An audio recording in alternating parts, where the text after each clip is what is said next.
is Raph. I am playing Grinner, a barbarian human, running from his past as an ex-soldier, now turned mercenary. Hey everyone, I'm Jared. I'm playing the character of Luther. He's a Dampier. He is a fighter that specializes in firearms, a bit of an investigator, and I am the great uncle of Grinner. Hi, I'm Jacob. I'm playing Tifla, the Goblin Ranger. She is a wonderful hunter and medical genius. Hi, I'm Haz. I'm playing Theodore Ursa, the satyr druid, who's a kind of a charismatic druid who's unwillingly taken Tifla under his wing as she's followed him through the forest for the past few months. Hi, my name is Josh. I am from the Roll Together RPG stream, and I will be playing Killian Maxwell, a half-elf warlock who has come to Barovia. He was with the party previously but has lost them and has joined up with the Tempest Guild on their adventures. G'day, I'm Tom. I'm playing Jonal, the Asimir wizard.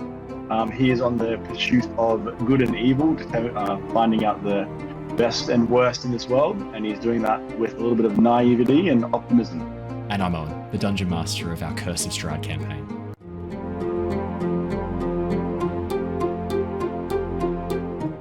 Hello everyone. Hello! Welcome back, everybody, to the Lost Archives. We are playing Curse of Strahd tonight, and we have the whole gang here. That's right, everyone is present. However, not everyone has a functional webcam yet. Jared. What do you mean? Well, it was meant to come today, but unfortunately, I wasn't home to receive it, so they took it back to the post office, and I went to the post office, and they're like, no, it's not here. So they left a note, and it's like, oh, you can't pick it up immediately. You have to wait a day or two. Oh, mate. So that's fun. So, like, it was, but by the time they hadn't returned it yet, so yeah, it's just, I'll be good for Wednesday, so you'll see my face again, but unfortunately not tonight. Oh wow, thanks, mate. That helps us a lot. Hey, have you turned your webcam off in protest, Jacob? Solidarity. I was eating and I didn't want to be disgusting, so thanks for bringing attention to That's it. fair. Thank you very much. Jacob, I don't want to shame you, but it's not the eating that makes you disgusting. That's pretty universal. All of us have to do that. Sorry. It's everything that does the eating. It's just my entire persona. It's the organism responsible. All of him. There doesn't need to be such. The sounds is probably, we can leave it at that. Love me a bit of ASMR. Just not that kind. I don't like that ASMR. All right, well, I'll call you later. Not a fan of eating ASMR. No, that's not necessary.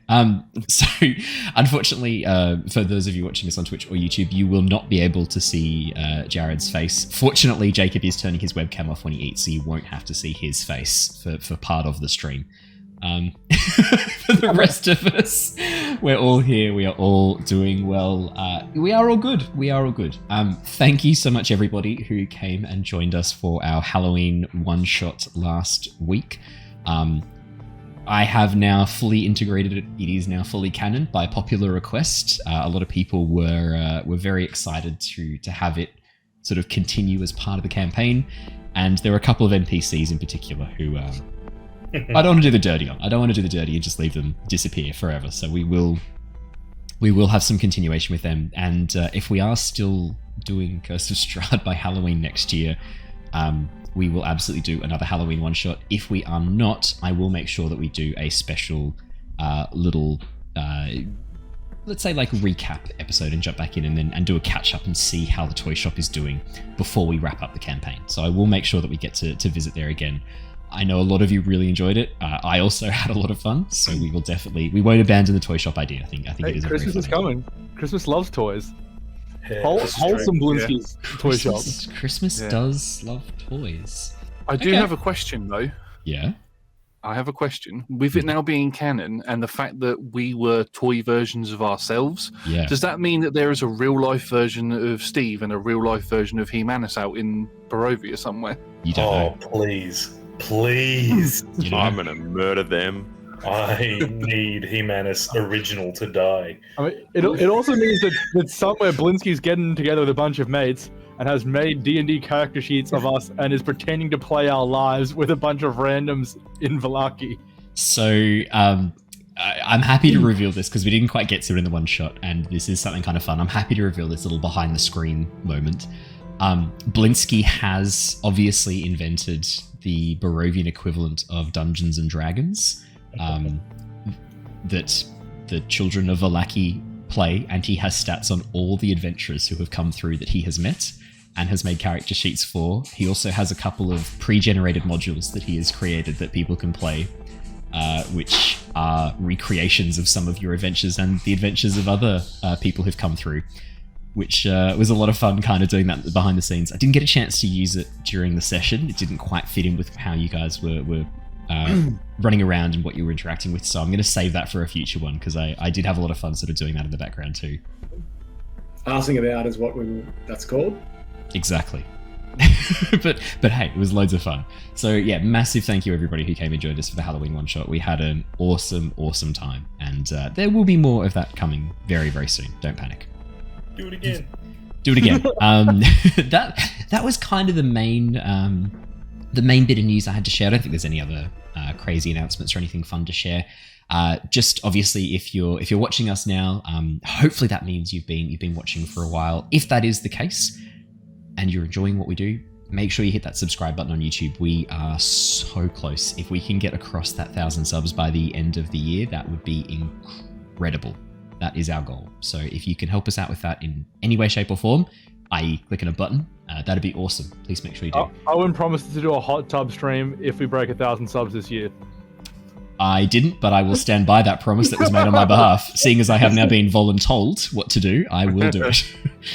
Thank you for volunteering me. I guess I'm now doing... Where are we at? Where are we at? 961. Yep. Let's get a live number. Live number, 961. So what I'm hearing... Hello? Is... I can make 31 fake accounts. If you are listening to this, you no haven't... thanks. You just hit that like button. Yes. Do it. Go do it. Exactly. Go do it. So thank you, everybody. Let us jump into the session. I will do a recap to get us into the session. I guess I'm also going to have to maybe behind the scenes figure out what that hot tub stream is going to look like. Don't know how comfortable I am with that, but I guess that's what's happening now. So I will go figure that out. Anyway, let me do the recap and let's jump straight back into the session. Our series has been following the adventures of the Tempest Adventuring Guild, specifically a new team consisting of Theo, Luther, Jonor, Grinner and Tifla. Having become trapped within the realm of Barovia while searching for some missing adventurers, the team have been travelling west in search of a way to escape these lands. Their journey has not been made alone though. In the town of Vallaki, the team met up with Killian, an adventurer from a distant land who has now joined the party. The team are on their way to the town of Krezk, accompanying Nikolai and Stella Wachter, the last surviving children of the Wachter house.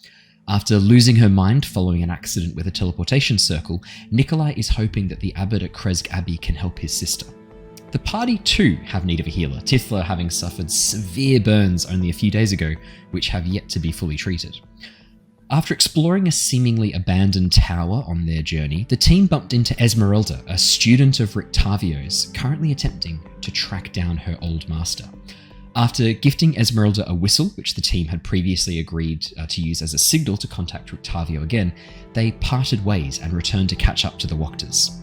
Unfortunately, their time at the tower had proved longer than originally anticipated, and the Wachters had moved on ahead.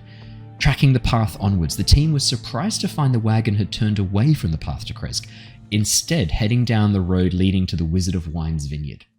Following the path, the team found themselves in amongst the vines, a blood trail leading from the ruined carriage.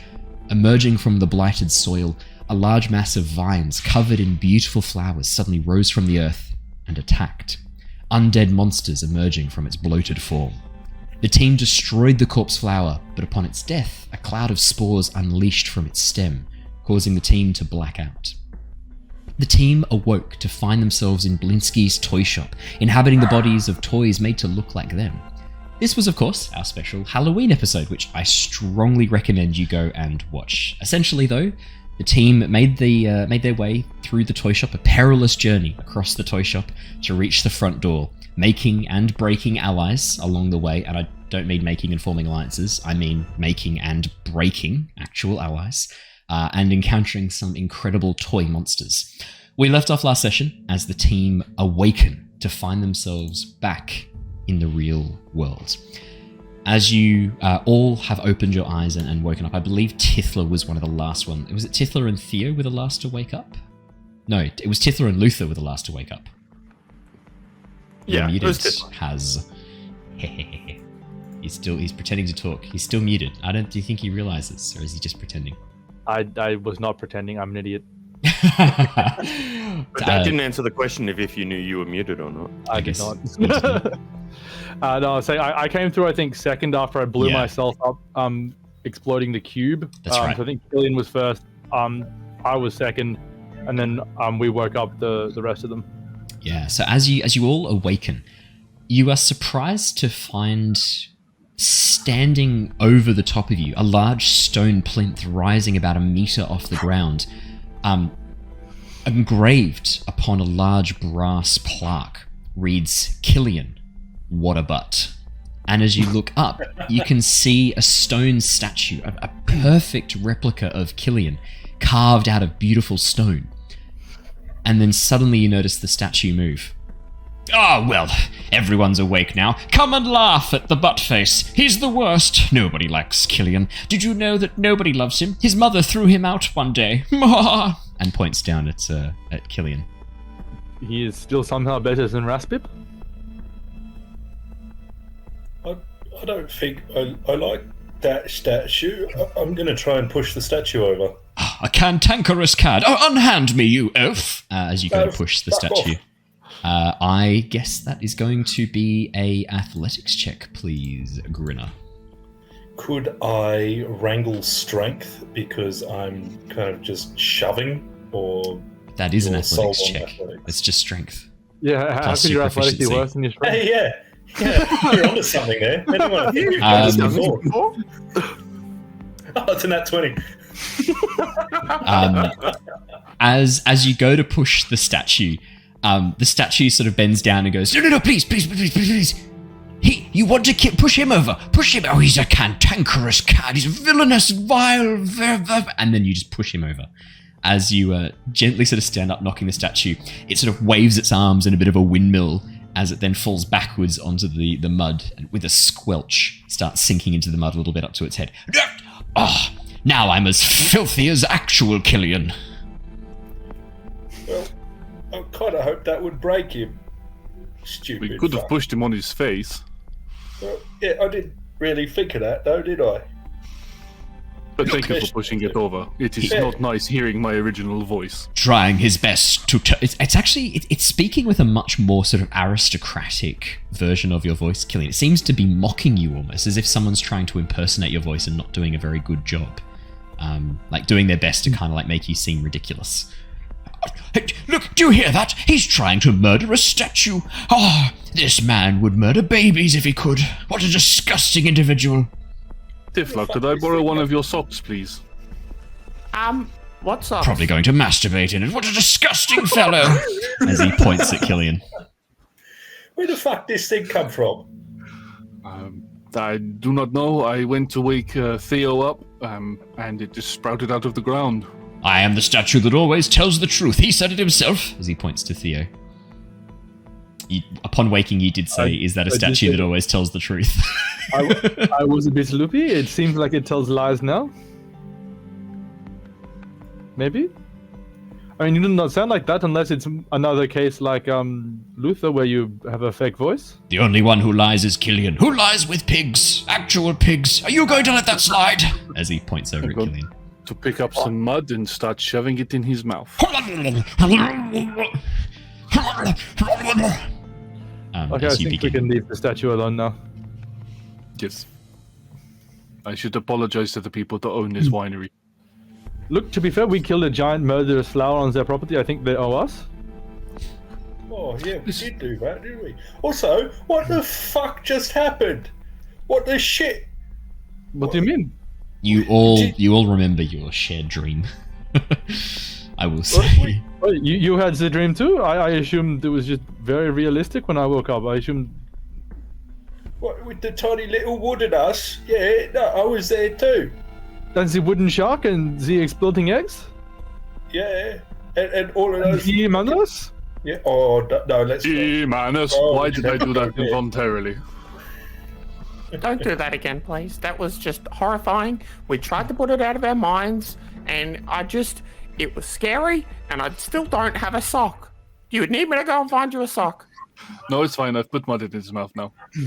Okay. Following that, am I able to go over to the remains of the corpse flower and try and bag up a bunch of spores from that? Sure. Yeah. As you wander over to the destroyed stem of the corpse flower, do you want to make me a nature check? I do. Could I perhaps sell you on survival? You can sell me on survival. I was about to say you could do survival as well, so that's perfect. My God. My man. 14. As you begin picking through the remains of the corpse flower, the spores seem to have settled, and you notice very quickly that the area around the corpse flower is starting to rot and decay unnaturally quickly, as if some sort of necrotic energy is slowly draining out of this creature. As you bag up some spores, what sort of containers do you have on you? I have a mess kit, so I assume I have a small pot or a... Yeah, I'd say you probably have an a empty little... bag of, rations? You got the bag of beans. Why don't you just mix the spores in with the bag of beans? I'm sure there's no consequences for doing that. No, not doing that. Not doing that? Okay. As you go through your mess kit, you pull out a small pot and you scoop up some spores. As you scoop them up and pull them away, you notice that they are starting to sort of rot quite quickly. This dark brown sludge forming around the edges of the pot and around the edges of the plant matter that you've picked up. You're not sure how much longer it's going to last.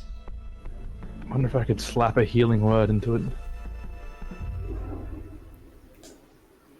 Is that goo looking up over there, Theo? Is it what, sorry? How's that plant goop? How is it looking? Is it interesting at all? No, it is kind of dying before my eyes. I was hoping to pocket some of this. Perhaps we have another toy party later on. We find a nice safe camp, but I think I would almost rather have another dream pies than this. Yeah, not a pleasant experience. I'll tip out the grossly rotting spores. And have all the other purple flowers started to die in the area? No, interestingly, most of the other purple flowers seem to still be intact. The main ones around the trunk, around the stem of the corpse flower, are rotting away quite quickly, but some of the purple flowers that are scattered around the vines, particularly the smaller ones, still seem to be doing okay. I ID'd these last time, didn't I? You did. Or someone did. I think you did. Yeah, and because I'm just looking for the notes that I definitely took, and I don't have them up at the moment, what would they have? I'd make you roll a deception check on that, Haz, but I don't have that ability to make you in real life roll a deception check. Also, I know for a fact you're lying. As you begin peering through your non-existent notes, Theo, I mean, a lot happened just before. It's sort of hard to kind of remember. If Haz is struggling to remember, I think it makes sense that Theo is struggling to remember as well, given that you just experienced a sudden hallucinogenic trip involving Blinsky's toy store. Yeah, bit loopy. Is there any signs of beyond the cart being overturned? Our homeboy that we're looking for here, Nikolai. No, I think you guys checked this last time, but I'm happy to refresh and rehash this bit as all of you begin sort of suddenly remembering. Oh shit, Nikolai and Stella. As you begin sorting through the turned over wagon, begin looking through the remains of the corpse flower. There's no signs of Nikolai and Stella at all. In fact, as you look through the cart itself, while most of their luggage is still here, you can see that there are the two backpacks that they'd each been sort of wearing that have been strapped to the back of the cart are gone. And you remember back to the crossroads at the bridge that was just before the turn off to Kresk. You noticed two sets of footprints walking away from the wagon and walking towards the village of Kresk, while the wagon turned left and headed to the Wizard of Wine's vineyard. Indeed. And we only found one guard corpse around, didn't we? As you begin looking around a little bit closer, you can see that there are 2 other guard corpses stuffed into the maw of the corpse flower. It just didn't have a chance to unleash them on you before you destroyed it. You can see these half-rotten corpses slowly decomposing along with the flower, I should add, quite quickly, leaving behind these bleached bones that sit out on top of the broken soil. Is there any equipment left by them? Is there like any shields or anything like that? Yeah, they have left behind their equipment. You can see that they mostly were outfitted with what looks like studded leather armor and short swords. There is a wooden shield engraved with the Wokta family crest, which is the 2 crows with the large shield behind, and a sword in the very center. But and a large tower in the background as well. But no other, the equipment looks like it's been partially damaged, as if it has been damaged by the fight. And then the necrotic energy is slowly eroding the metal on the sword, is eating away at the studs in the armor, and the shield itself. The vines of the corpse flower seem to have grown partially through it, splintering the wood and actually breaking the handguard. It's still if you were to take this, you could probably try and sell it. Might be worth a little bit of money, but. It's not top good condition equipment. I'm just looking for a shield at the moment. So I might be able to repair it for you. It's okay. We can find another one, I'm sure. Shields aren't that expensive. No problems. But I assume given... Oh, sorry, you go, Jonah. Surely there's a bit of a havoc going around here. Did the rest of the farmers or winemakers see us? I glanced into the distance for people noticing us. As you look up, Jonah, you notice that this area here is actually in a little bit of a natural valley. Whereas before, as you came down the main road, you could see the farmhouse on the top of the hill. The pathway along the edge of the vineyard and through this patch that's overgrown out towards the edge of the forest, it's actually obscured by a hill that rises up in the midst of the vineyard, making it very hard to see the farmstead on the other side. In fact, you're not sure this part of the farm is visible from the farmstead that you spied from the road. This is a pretty far distance away for a start, and the forest as well is providing a bit of cover at the edge. While some of these vines looked like they were cared for a long time ago, you can see where the trellises have been stacked up.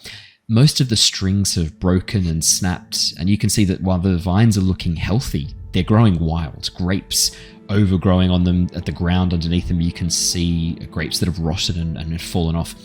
Doesn't look like this part of the vineyard is actually being currently maintained. Owen, is there, with this area that's been neglected, is there a radius around this corpse flower that would indicate that it's been neglected because people are just staying away from the dangerous thing, or is it neglected because it's just too far away from the vineyard and they're downsizing? It's hard to say just by looking. Do you want to make me a survival check? And you can sort of look for tracks and see how old they are, see when it's last been investigated, things like that. I think a survival check works well here. Sure.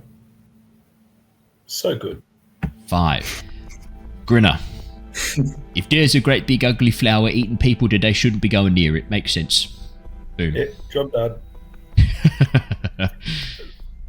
I assume when the Wokters pulled up stakes at Vallaki and rolled out here, they probably took with them some money, probably in a lockbox or something, I'd imagine, to fuel their adventures in Kresk. Is that around, or has that taken that with them? Do you want to make me an investigation check? That is a very, very good call. I would like to make an investigation check. And while we're investigating that, I'd also like to try and work out if there's tracks away from the cart area. Like, have people survived the cart issue? Oh, Grinner, your survival check of 5 as you look around, mate. It's just, nah, man, no survivors. All dead. All dead. It was nice knowing him. 17, Theo, you begin pulling apart the wagon. Indeed, it does not take you long to find hidden underneath one of the seats a strongbox. As you pull it out and give it a bit of a shake, you hear the clink clink of good things inside. It does appear to be locked, however. All right. I found their money. I assume they got separated due to some misfortune. We should try to re-deliver this to them. Well, no, they're all dead, but we could keep it. Well, I mean, we did not see any evidence that Victor or Stella were dead, and we saw two footprints leading away from Zakata to turn off to Kresk. So it's perhaps the guards ran down here to distract something that was chasing them while they got away on foot, and maybe they're alive. If we get to Kresk and they're not there, then hell yeah, we crack his strong box and we party hard. All right. Perfect. Theo, do you want to add Wokta Strongbox to your inventory, please? It's an iron case with a large, heavy padlock on the front. It's decently heavy. It seems to weigh roughly about 9-10 kilograms. It's not a light item. So you tuck it away into your bag and shift the weight on your shoulders.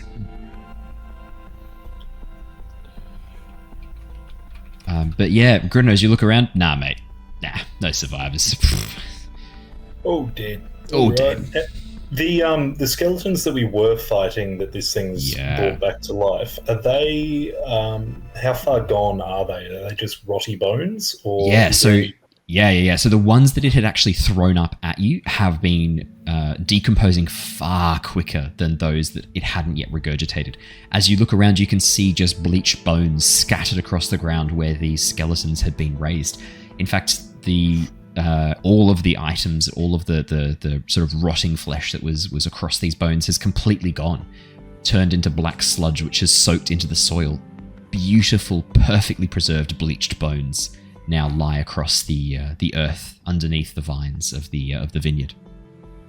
I'm gonna find, if they're that well preserved and cleaned, I'm gonna find a skull. Yeah, it doesn't take you any time at all. You wander up and pick up one of the skulls. The jaw immediately falls off, and you watch as the teeth begin to sort of like come a little bit loose, but otherwise looks good. Oh, shit! I could put that one down and go find one with all its teeth. It's all to do with how carefully you pick it up, because obviously, like, all of the organic matter that's not calcium has immediately rotted as a result of the necrotic energy. So, I mean, it does take you a little bit, but you gently pick up one of the skulls. The bottom jaw is always going to fall off. They're only held in place by ligaments and tendons. But as you pick up one of the skulls, the teeth do not fall out. They stay in place.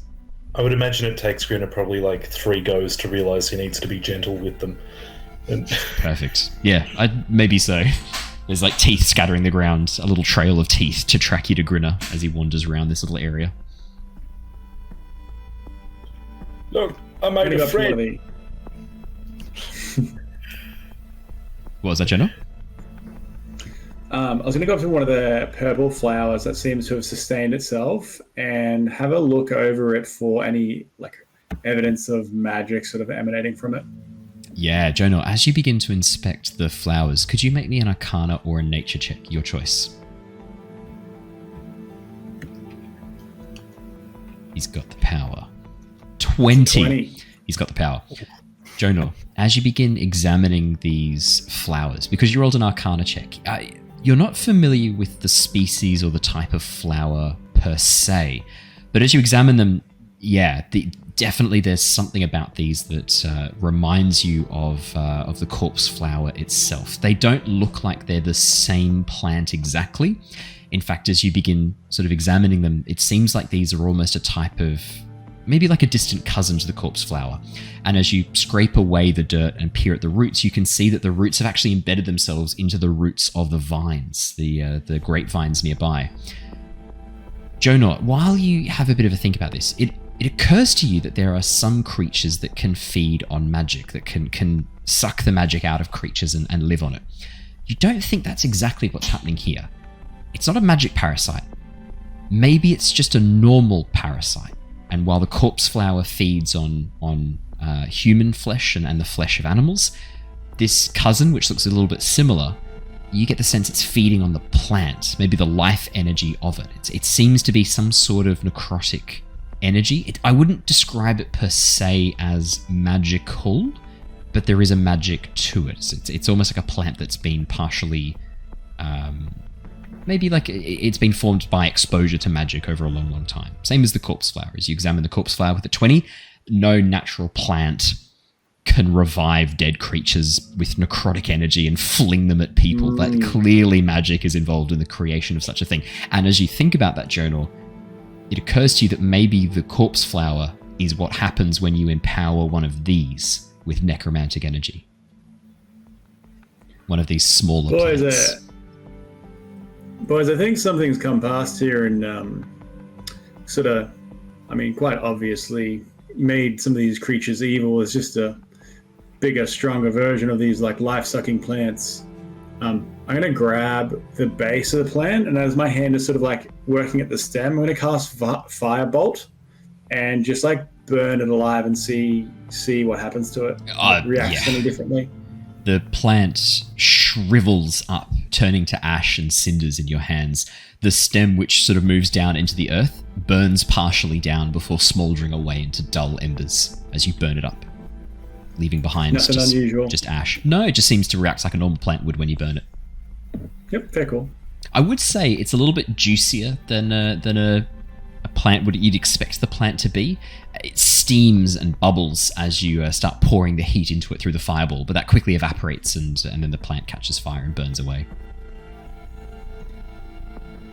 More succulent than usual, but exactly. The stem particularly. I'm gonna pluck one out of the ground and shove it in my bag. Yeah.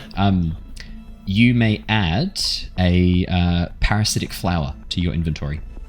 Purple parasitic flower. It's not on your like inner breast pocket, is it? Where it's got closer access to your skin. Nah, more in the backpack. Okay, cool. That's okay. I had pocket. I had pocket before. I did hear tuck it in my pocket before he knew what it was called.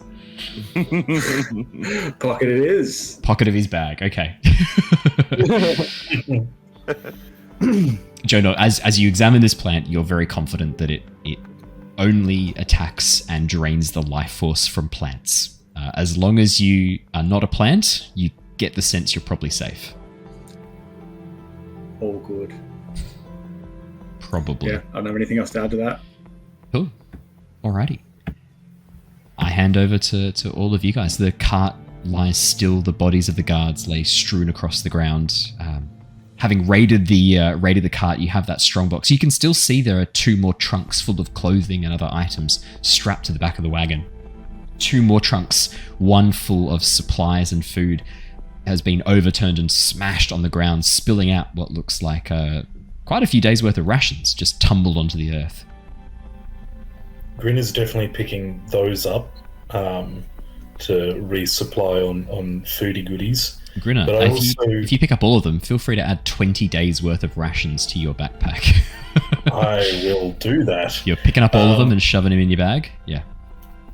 I'll hang on to these lot. Just sing out when you get hungry, you lot. Right.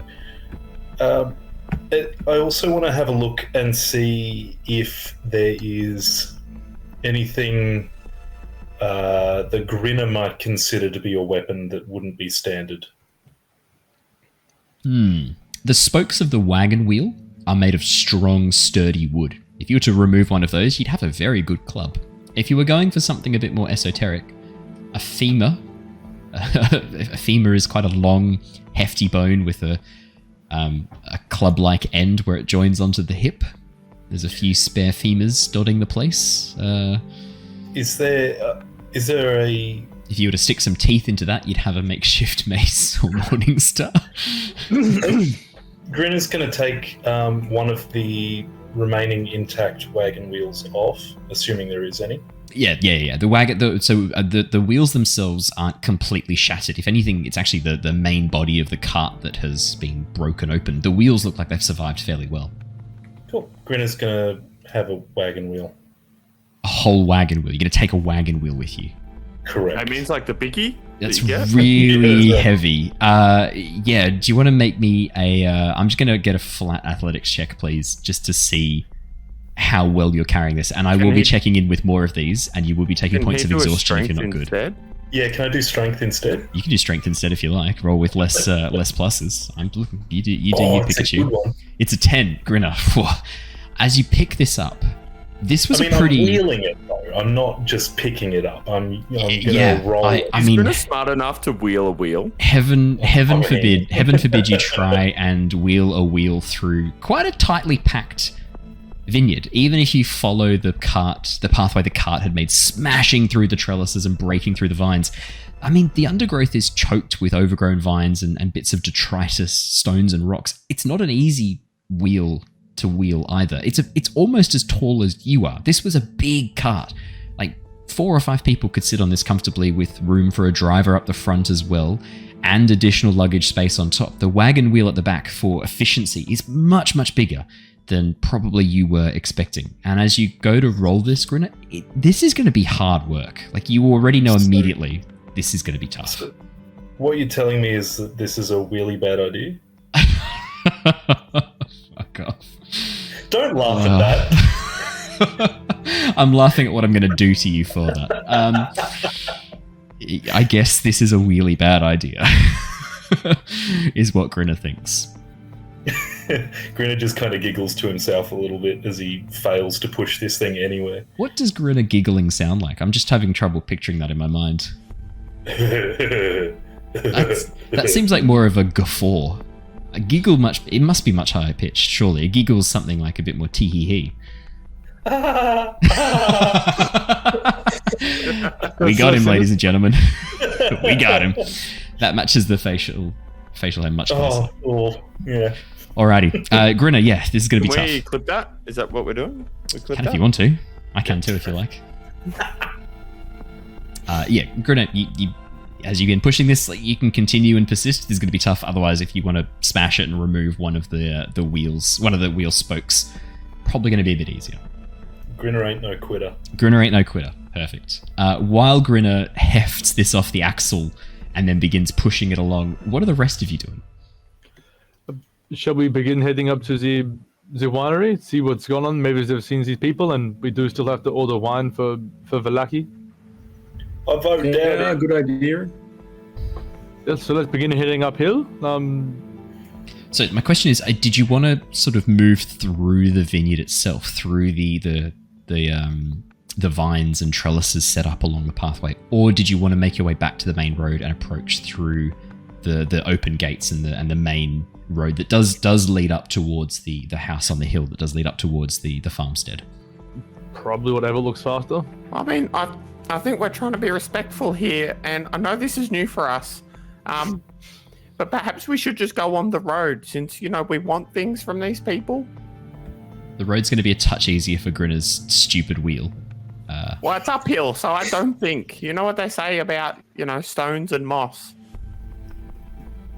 If you roll them downhill, they'll eventually hit Grinner in the head. No, that's fruit while he's in the stockade. Okay, that's too soon. That's too soon, my good friend. I'm trying to reform my ways. That's what this effort was. I was trying to be more respectful of people's wishes and perhaps not sneaking up from them from the back of their vineyards while they have a road to go up to their house. I don't know why anyone is still letting me talk. I'm clearly not going to stop unless I get interrupted. I just don't know why. Times like this, I wish I had an NPC there. I just don't know why you want to go around the back. We could go around the front. It's just simpler. I know Grinner's simple. It's gonna work for everyone. Okay, let's go around the front. It honestly does not matter. It's just as long as if you want to, Theo, we can go up the front. I think Grinner's started trying to go up the hill. It follows the wheel. Grinner, it is tough going. As you try and wheel this up the hill, turns out the way the vineyard has been set up, no one spent time flattening this land. That was just a small hill to start with. It's nothing. That was just keeping you guys hidden. The main hill, the larger hill, which the farmstead is built on top of, it's really steep at parts. And as you spend the next 20 minutes trying to push this wheel up this hill, you are going to take a point of exhaustion. This is hard work. This is tough. Unless... No, I'm going to say it's done at this point. As you get to the top of the hill and abandon the wheel and look over. Can I say something halfway up the little hill? Yeah, of course. Tithla says, I think I need to practice my balancing. So, and then she starts to climb up Grinner to try and stand on the wheel while it's being pushed up to then walk on the wheel. I think Grinner's a little too tired to actually do anything about that. He's going to let it happen. Perfect. As you guys make your way through the vineyard, as you get to the top of the smaller hill and that's a down, 6 on the acrobatics. Just so you know, so- immediately fall off into the vines and get tangled in the trellises. Tithla, the grapes sort of swooshing up against your face. Unfortunately, these grapes are very ripe, and the slight acidity of them in your burns, it's uncomfortable. Ow. Where do I find exhaustion on our D&B Beyond sheet? That's a good question. It should be under the It should be in conditions down the bottom. Ah, lovely. Thank you. No problemo. Happy to help. As you do get to the top of the smaller hill and look back, looking down into the valley, even from the top of this little hill, the way the forest has grown out over near the edge of the vineyard makes it hard to see much detail. In fact, only because you know what to look for do you spy the overturned wagon. And as you follow the shattered vines and trellises back towards the main road, it's even a little bit hard to see from the top of this smaller hill. Grinner persists in continuing with this farce with the wagon wheel. So much so that as you get halfway up the slightly larger hill, again walking for about 20 minutes as I said before, as you get halfway up the hill, you hear a voice call out to you. Those of you looking up notice a figure step out on the top of this slightly larger hill, slightly smaller rise at the very top, over near the farmstead. Take a step out and, holding a large, heavy crossbow, call out to all of you. That's far enough, strangers. Who are you and what are you doing in my vineyard? What do you mean? It's a vineyard. We have come for wine. He sort of looks... Normally, people who come for wine take the main road, not stomp about through the delicate vines. Pushing a wagon wheel? Yeah, truthfully, normally vineyards do not have undead summoning corpse flowers that we then politely take care of. So, maybe cut us some slack. Pauses and looks at you. Where was this? Down where all those purple flowers are and all the dead bodies? Yeah. Back down you said that's the bottom of down there. The flower was like 15 foot tall. I kind of find it difficult to believe you've not seen it. We do not patrol the outer areas of the vineyard anymore. It has gotten too dangerous. We're just down the hill here. What do you mean? You clearly know what else in there is dangerous besides the murder flower? He shakes his head. Clearly I've not been in Barovia long. Come to the top. If you're truthful in what you say, there's a tap room. You can rest and I will offer you some wine tasting there. If you are here to do business, no harm will befall you. But I warn you, if you are here for trouble or for mischief, you will find it. Can I ask a question? Of course, young child. How do you define mischief? And what if we're here for a little bit of both? If you're here for childlike mischief, I have no complaints. If you are here for mischief to damage our reputation, to mess with our wine or our vineyards, or to push a giant fucking wagon wheel through the delicate new growth that is occurring on these very carefully maintained trellises, as he gives a very sharp look towards Grinner, I would ask you to stop. Okay, well, we wouldn't do any of that, so we're all good then. Thank you. No, but few wines and maybe some mischief will occur. Before we head in, though, we were following the trail of some of our friends. We found their cart and a few of their unfortunate bodies down with said flower. Has anyone else made their way up in the last couple of hours? No, we have not seen. We have not had any visitors come through for about 3 days. That is I'm sorry, your friends have not made it yet. Well, yes, we took care of your corpse flower, so you're welcome. Thank you very much. I will send one of my sons to investigate this, the site of this corpse flower, you call it. A large purple flower that bodies come out of, huh? Yeah, very, very, very large flower. How large are we talking? The last one we saw was only about the size of a person. This was, I mean, roughly four times the square feet of a regular person. Ah, they're getting bolder. No, bigger. Bigger, not bold, big. They had their hair. I mean, it's a flower. It doesn't have hair, does it? He Well, it had nods. flowers, which I assume is the hair of the plant. You do not sound surprised to hear of the flower. You've had them before? We have had other such monsters. Come, I will tell you more when you come up the hill. As you walk up and get a little bit closer, you can see this figure looks much older than his voice sounds. While his voice sounds like that of probably like a middle-aged man, you can see that his hair is white-grey, dressed in what looks like probably, I would say, what were once fine clothing but have been aged, and it looks like they've been dyed as well to be a much more uniform, darker grey colour. Very neatly kept moustache and beard, again in that sort of white, silver grey. Very shrewd, dark brown eyes that peer at you underneath these very thick, overgrown, bushy eyebrows. As you get to the top of the hill, Grinner, thoroughly exhausted by this point.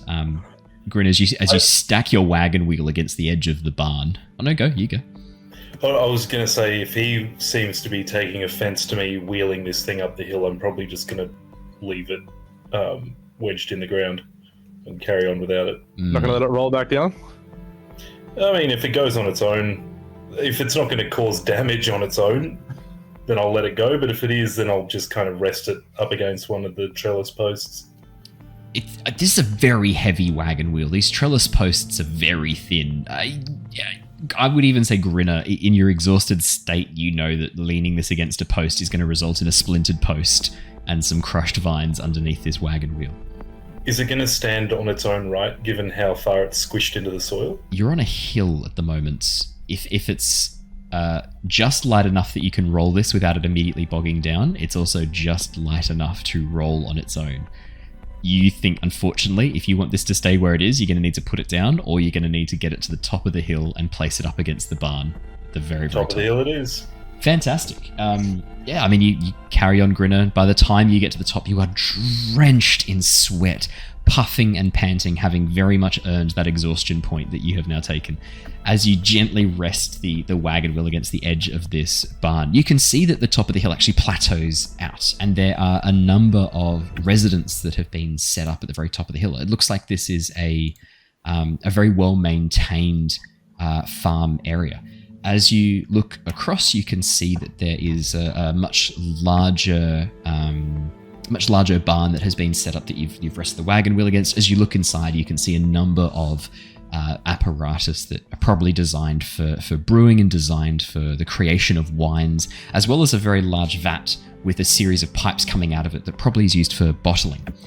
The main house itself, this sort of farmstead set just behind it along the gravel pathway, sits a little bit closer to the road that heads down to the main road. And you can actually see a parking bay for carriages, a small stables area, and a little parking bay for carriages out the front. Next to this 2-story farmstead, is what looks like an open plan dining area, like a beer garden almost, that's been set up among the vineyards. Vines grow up around the trellises. There's a canopy of leaves across the top, and you can see some tables and chairs have been set up, as well as a small serving bar just back from the seating area. As you get to the top of the hill, the figure nods and holds out his hand to shake yours, the crossbow going down, but you can see his hand falls to a dagger on his belt. Davian Martikov. I am the, I guess you could say, sommelier and owner of the Wizard of Wines. Does you that do check not out look... the guy that... Oh, sorry. You go. Does that name check out with the name that Gunther told me to meet with? Yeah, you were told to catch up with Davian Martikov, definitely. And as you hear the name Martikov, that name rings a bell for some reason. You've heard someone with that name as well.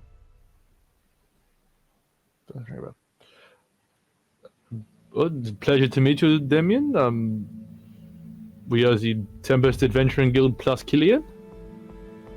Yes, hello there. You had the look of outlanders. Well, you better come up and take a seat. It's been some days since we had some people coming through. I hope you're here to place an order, not just to drink free wine. No, just the free wine, sir. I kid. We come from Gunther Arasek. He wishes to place an order. Gunther? It has been some time since he sent a message through. I'm guessing he has given you a meager amount of gold and is hoping to purchase my best wine. Yes, 100%. That is the arrangement. He said you'd know what he was asking for. We're having a big party in Vallaki to celebrate the change in leadership. What? What change in leadership? There was a peaceful uprising, and the Baron is deposed, and now a much nicer gentleman is in place. And dead. The Baron is unfortunately less than living. You watch as Davian spits on the ground. May the earth lie light upon his body. Was no fan or friend of the Baron. Is that a good thing or a bad thing? He's super dead. Good. Actually, I'm going to say, probably in Barovia, the curse would be, may the earth lie heavy on your body, because you don't want your enemies coming back as undead. So probably it's the opposite of what the actual, like... But is that then potentially a sign of respect that they're so powerful? You really need to make sure they don't come back. I'm going to go back to the original, may the earth lie light upon their body, so that I can kill them twice. That's how much I hate them. Perfect. And how much you don't respect their ability. Yeah, exactly. He was a brutal man. Not one that I enjoyed doing business with. I am pleased to hear that he is gone, and that the town has something to celebrate. Hopefully the new Reeve mayor? Sheriff? I think we stuck with Baron for now, but it's not going to be a hereditary title. I think we'll change that over once we I mean, it's not for us to decide. We were merely agents in that event, not great political minds. So you're telling me you had the chance to take control of the town, to take over it yourselves, and you put someone else in place and set up a system where that person could be replaced easily in future, if there were problems. I mean, we do not want to stay here. We wanted to do what's best for the people, and we then want to kind of go home. Remember Outlanders? You watch as he squints at you as if not really believing what you're saying, but as he searches your face for any sign of deception, he doesn't find it. You watch, he's kind of like nods and goes, huh. Please, be welcome. If you were here just to drink, I would not be offended, not if you have done a good deed by the people of Vallaki. I have family there too, and pleased to hear that they are in a better shape now than they were before. Yeah, your last name, it sounds familiar. Have you been to the Blue Water Inn? Oh yes, we have. We stayed there our entire stay. And how did you find it? It's nicer than most of the town. My cousin runs that place. Oh yes, him. That's why he gives you the whiskey. Yeah. Where do you want this wheel? I don't want that wheel at all. Why would I want a... Oh, actually. He sort of like takes a moment, measures it, goes, nah, it's too big. I don't want that wheel. Well, can I park it somewhere? I don't want to be holding it up anymore. Just put it against the barn. But you better take it with you when you leave. All right. You watch this little grin flits across Davian's face as he nods, as he turns away from Grinner, so Grinner doesn't see this, and he gives a bit of a wink to Theo. How far away is the barn? You're right next to the barn. The way you've come up is next to the barn at the top of that little rise. As the rest of you, as Grinner parks his wheel and then rushes to catch up with you, as you make your way across the large open driveway, this gravel pathway that then leads back down towards the main road, passing through and meandering through the vineyard, you can see inside the house what looks like a silhouette of a person in the kitchen. And in fact, you can kind of hear the sound of a voice singing softly, very sweet melody, a woman's voice coming out from the inside of the house. Davian gives a bit of a smile and gestures you all away from the homestead and towards the outdoor seating area. And as he takes you there, you can see that the tables and chairs have actually been assembled from old wine barrels. As he seats you down on some stools, gives a bit of a nod and gives a very rare smile. Goes, well, preference: white, red, sparkling, still, sweet, dry, peppery, full-bodied, light-bodied. Milk. You've come to the Wizard of Wine's vineyards, where the best grapes, the most succulent and perfect grapes, are hand-picked fermented, And distilled into the most beautiful wine that you could ever taste, and you are asking me for a cup of milk. I was just inquiring. I can get you milk. Oh, thank you. What about beer? We got beer. No, we don't have any beer. Do you have a sparkling red? We have a sparkling red? Of course we do. We are not animals, as he looks at you. Don't know if I should be offended, but Oh, that wasn't... Yeah, sorry, I just realized. It's open for interpretation. bit racist, but okay. Yes, one sparkling red, please.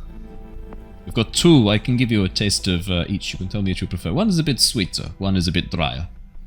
Yep, by all means. Yeah, Any- I'll have whatever you think I would like. Well, you like beer and whiskey from the sounds of it, given what you said. I will find something that you might like. Probably the strongest thing you have, I would recommend, would impress We have some paint stripper that I use to... Yes, maybe that will be appropriate. Look, if you dyed it red, he'd probably think it's mine, so... Well, I would like something a little bit first quenching, not just something that's going to take my fucking intestines out my asshole. We do have some... Well, that's a character arc if ever I've heard one. we do have some... sometimes if a batch of wine is not quite as good as we would like, or we have a lot of the sweeter fruit, sometimes we use it to ferment it down into more like a vodka. Yeah, give us a shit batch. I'll have that stuff. It's not shit. Sure. Just rocking out to a vineyard and saying, "Can I have your shittest wine?" You, Blondie, as he looks towards Jonah. What do you want to drink? Yeah, I am. Sweet white would be preferable. Let's put my favorite back in the library halls. We would study having sparkling whites, sweet whites rather. Yep, can do. Easy. You, hooded one, as he looks at Killian. I will take either a sweet white like my friend there, or a rosé if you have one. I try to avoid the red. We do indeed have a batch of rosé. That is not a popular drink here in Barovia, but I like to keep on. The wife particularly likes it, and I don't mind the flavor if it's a hot summer's day, so I will go and fetch that, yes. And you, red-eyed one, as he sort of peeks over at Luther and I'll probably have the glasses up. I got the glasses on. And you, you bespeckled one. I would love a dry red. I think Red. that's... I have a Yes. Tempranillo that I think you would quite like. It's quite dry, but not too... it's much more of a smoother dry red. Not Maybe too served harsh. in a bat. Can I serve it in a bat? What do you want me to... You want me... Is this like a type of glass? I've not heard of bat before. Is this the glass from where you are from? Yes, it's a cultural thing. So, wait, so you name the sizes of your glasses after animals. So what, it goes like a bat, bear... Luther No, just that's starts the sweating. biggest. That's the biggest. What is the Yeah. smallest? Well, that's a mosquito. Ah, fits. Guess what's in the middle? A squirrel? Nothing. There's only two sizes. Ha ha ha! You I got me. tricked you. Well I done. tricked you. So Well, good. Well done. And for the child, I will fetch milk. I told Luther's you gonna there'd be start, mischief. Luther's gonna start sweating when he realizes maybe Theo saw the bat capri. That pre-son. As Davian walks away, heading not behind the bar as you probably would have expected, but actually back into the homestead, you're left alone for a moment. The area here is beautiful. It looks like a wonderfully maintained, well-designed vineyard. I mean, it could see easily 30, 40 people. The wagon bay outside is empty. The stables clearly haven't really been looked after. There's no horses in the stables at all. In fact, the hay looks like it is in desperate need of changing. The place has been deserted of guests for more than just a couple of days. Business doesn't look like it's been good for a while. To be fair, traveling in Barovia is a bit shit. It is a bit shit. This isn't too far from Kresk, though. You know that, I mean, it only took you about an hour from the crossroads. You're not sure exactly how far Kresk is from that crossroads north, but let's say it's similar or a little bit longer. That's still only a 2-hour journey. I mean, I don't know about you, but if I was in Barovia, I would travel 2 hours to get shit-faced and not have to deal with the world of Barovia. Personally. As Davian returns holding a platter with wine glasses in place, he places them down each in front of you. Your order is given to you. For Grinner, you're given what looks like a small glass filled with a slightly pink-tinted transparent liquid. Jonah, you're handed a sweet white. Killian, you're handed a rosé. Luther, a dry red. And Theo, you're given a sparkling red. Tithla, true to his word, a glass of milk is handed to you. Tithla just grabs it with 2 hands like a big mug and has a big drink and has a milk mustache. Begins enjoying. Yeah, it's quite nice. Perfect. Is it goat milk? You're not sure from the taste immediately. Can I make a survival check? Sure. Do you want to find out what type of... Oh my god. Absolutely. That's a 9. It could be goat milk. Nah, man. Hard to say. You don't know. Okay, because we don't want goat milk. Okay. As as you enjoy the wines, as you take a moment to sip, emerging from inside the vineyard is a woman. She looks to sort of be about maybe in her mid to late 20s. Very dark black hair, and again those very dark brown eyes. As she emerges from inside the homestead, holding a basket of what looks like bread and a small plate of butter, she gives you all a bit of a smile as she wanders over and places the basket down in front of you. Davian at this point has headed back inside and wanders out just behind her with a glass of his own that he pulls up. And as he pulls up a seat next to you and sits down, gives this woman a smile. Yes. Thank you, Stefania. If you wanted to hang around, you're more than welcome to. Oh, no, that's okay, Father. I have some more chores to do. I'll come back out in a bit. She gives you a nod, smiles to all of you pleasantly, and then heads back inside. Davian nods to the bread basket. Please, you're going to drink a lot of wine tonight, which I'm going to try and convince you to do. You probably should have some bread to help soak it up. Can I, first and foremost, take out 2 gold and put them on the table? I know you said this shit was all free. That I don't know how that works around here. Take that. Normally, people get 1 glass for free. And then glasses after that, they pay a couple of copper for to taste the wines. And then they can have a discount on any barrels or bottles of wine they want to take home. Given that you were instrumental in helping to remove corrupt and dangerous leadership from the town of Vallaki, I would be remiss to not offer you wine for free. So while I thank you for your honesty and upfrontness in trying to offer me gold, your coins are no good here. I do not want them. I do not care for them. And he slowly slides them back across the table towards you, Grinner. I have another way that I want to thank you, and that is with wine. And I do not want you to cheapen it with talk of commerce or trade or barter. This is a thank you. Well, look, I appreciate that, but looking around this place, it looks like you haven't had many people through for a while. No, we have had better business. That is true. My grandfather's time, we could outfit weddings here. We would have people travel from miles around to visit. But unfortunately, it's not the same anymore. What the fuck happened? Barovia is getting worse, darker, much more dangerous. Look, it's never been a great place. My ancestors, there are stories, journals from many of my kin, grandfather, my grandfather's grandfather, that talk of the monsters that roam these lands, but it is getting worse. I know everyone looks back on the good old days with fondness, and I'm an old man, and I'm allowed to do that. But I do worry for my children, and my children's children. Because I see, even in my own lifetime, how this place has become darker and more dangerous. I do not know why. It is a mystery that I would love to know the answer to. One day. If I live that long. What, is there just more dangerous creatures around, or are the people getting more crazy? What do you mean? It's a bit of everything. I mean, these freaks over at Yester Hill, they were never so much of a problem when I was younger. They are getting worse. I've heard stories of hags taking children, growing in power over towards the east. Yes. Werewolves attacking to the south and to the north. You mentioned freaks at Yester Hill?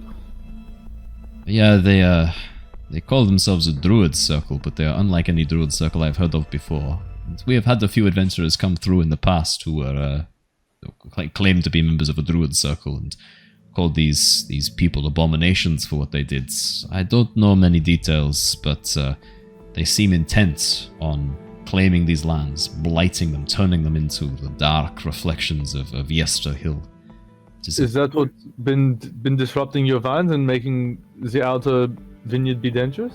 Well, that was my best guess. We're not sure exactly what is going on, but for the last few weeks, every so often we would find areas at the edges of our vineyard destroyed.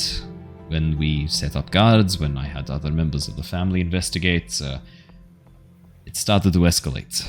Occasionally we'd catch glimpses of these figures. Humans, looks like barovians for the most part, but they have like sections of bark growing on or through their skin. It's very unnatural. And when we started to spot them, that's when the blights began to come. Have you ever seen blights before? Like animated plants made of twigs, or vines, or leaves, thorns. Yeah. I think we just killed one of them, did we? No, I think the corpse flower was much worse than a blight. I've seen many blights. They're usually small, easy to take care of. These ones are bigger, and they have been getting bigger and more dangerous. But they don't spew corpses at you, though? No, that's something else. I had seen some of the purple flowers at the edges of the eastern side. No, sorry, the western side of the vineyards, and we tore them up. When we did, a larger flower, about the size of a man, burst out of the ground and began flinging corpses at us. We were able to burn it, but not before I lost... not before I lost someone. I'm very sorry to hear that. This Yester Hill, is it nearby? It is not that close. You would be if you are walking cross country. It is quite a distance away from here. You would be bush bashing, I think the people call it. Bush bash through bush. It is quite a bit away from here. You would be traveling for a number of hours. If you were to take the main road, while it would get you a little bit closer, a little bit quicker, you have to keep in mind that you would still be, passing along in plain sight. It would probably take you again a few hours to get there. Be passing through the Svalich woods. And Yester Hill itself is enormous. Massive mound rising out of the ground. Forest has died away underneath it. At the very center, an enormous tree grows. Vast, the biggest tree I've ever seen. But no leaves. Somehow it seems to grow bigger every year. Okay, but the Yester Hill is within 1 day's walk from here, yes? It is within a day's walk, yes. Well, I can't speak for all of my friends, but I would like to go there and take care of them. As a druid myself, I find the idea of those who've become abominations to nature rather offensive. Look, if you are interested in going and investigating, I would not refuse the help. I would warn you to be careful if you were to make that journey. The druids there have been known to be. Sometimes they can be friendly to strangers, sometimes not. Just be careful. Have you ever heard of anything called the Heart of the Land? Heart of the Land? Or a heart that these druids have? Heart? Not the Heart of the Land or the heart that the druids have, but can you make me a persuasion check, please? Please, Theo. He looks like he wants to tell you something, but he kind of falters a little bit and goes quiet for a moment. 12. Did we get an inspo from... We had an inspiration last session, didn't we? All of you gained an inspiration as a result of the Halloween one-shot for your incredible costumes. Can I pop that in? Yeah, roll it again. Yeah. Absolutely. Watch it get worse. Natural You got one. worse! 11. We'll take the 12 in that case.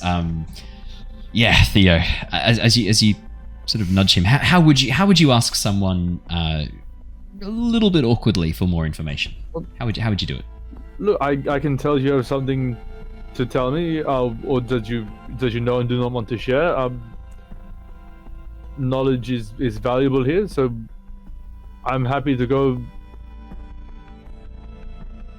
as a favor to you. If you tell us what you know, we already took care of the corpse flower. We're clearly capable of taking care of problems. These druids sound like a blight on the land, so if you tell us this, it will help us deal with them.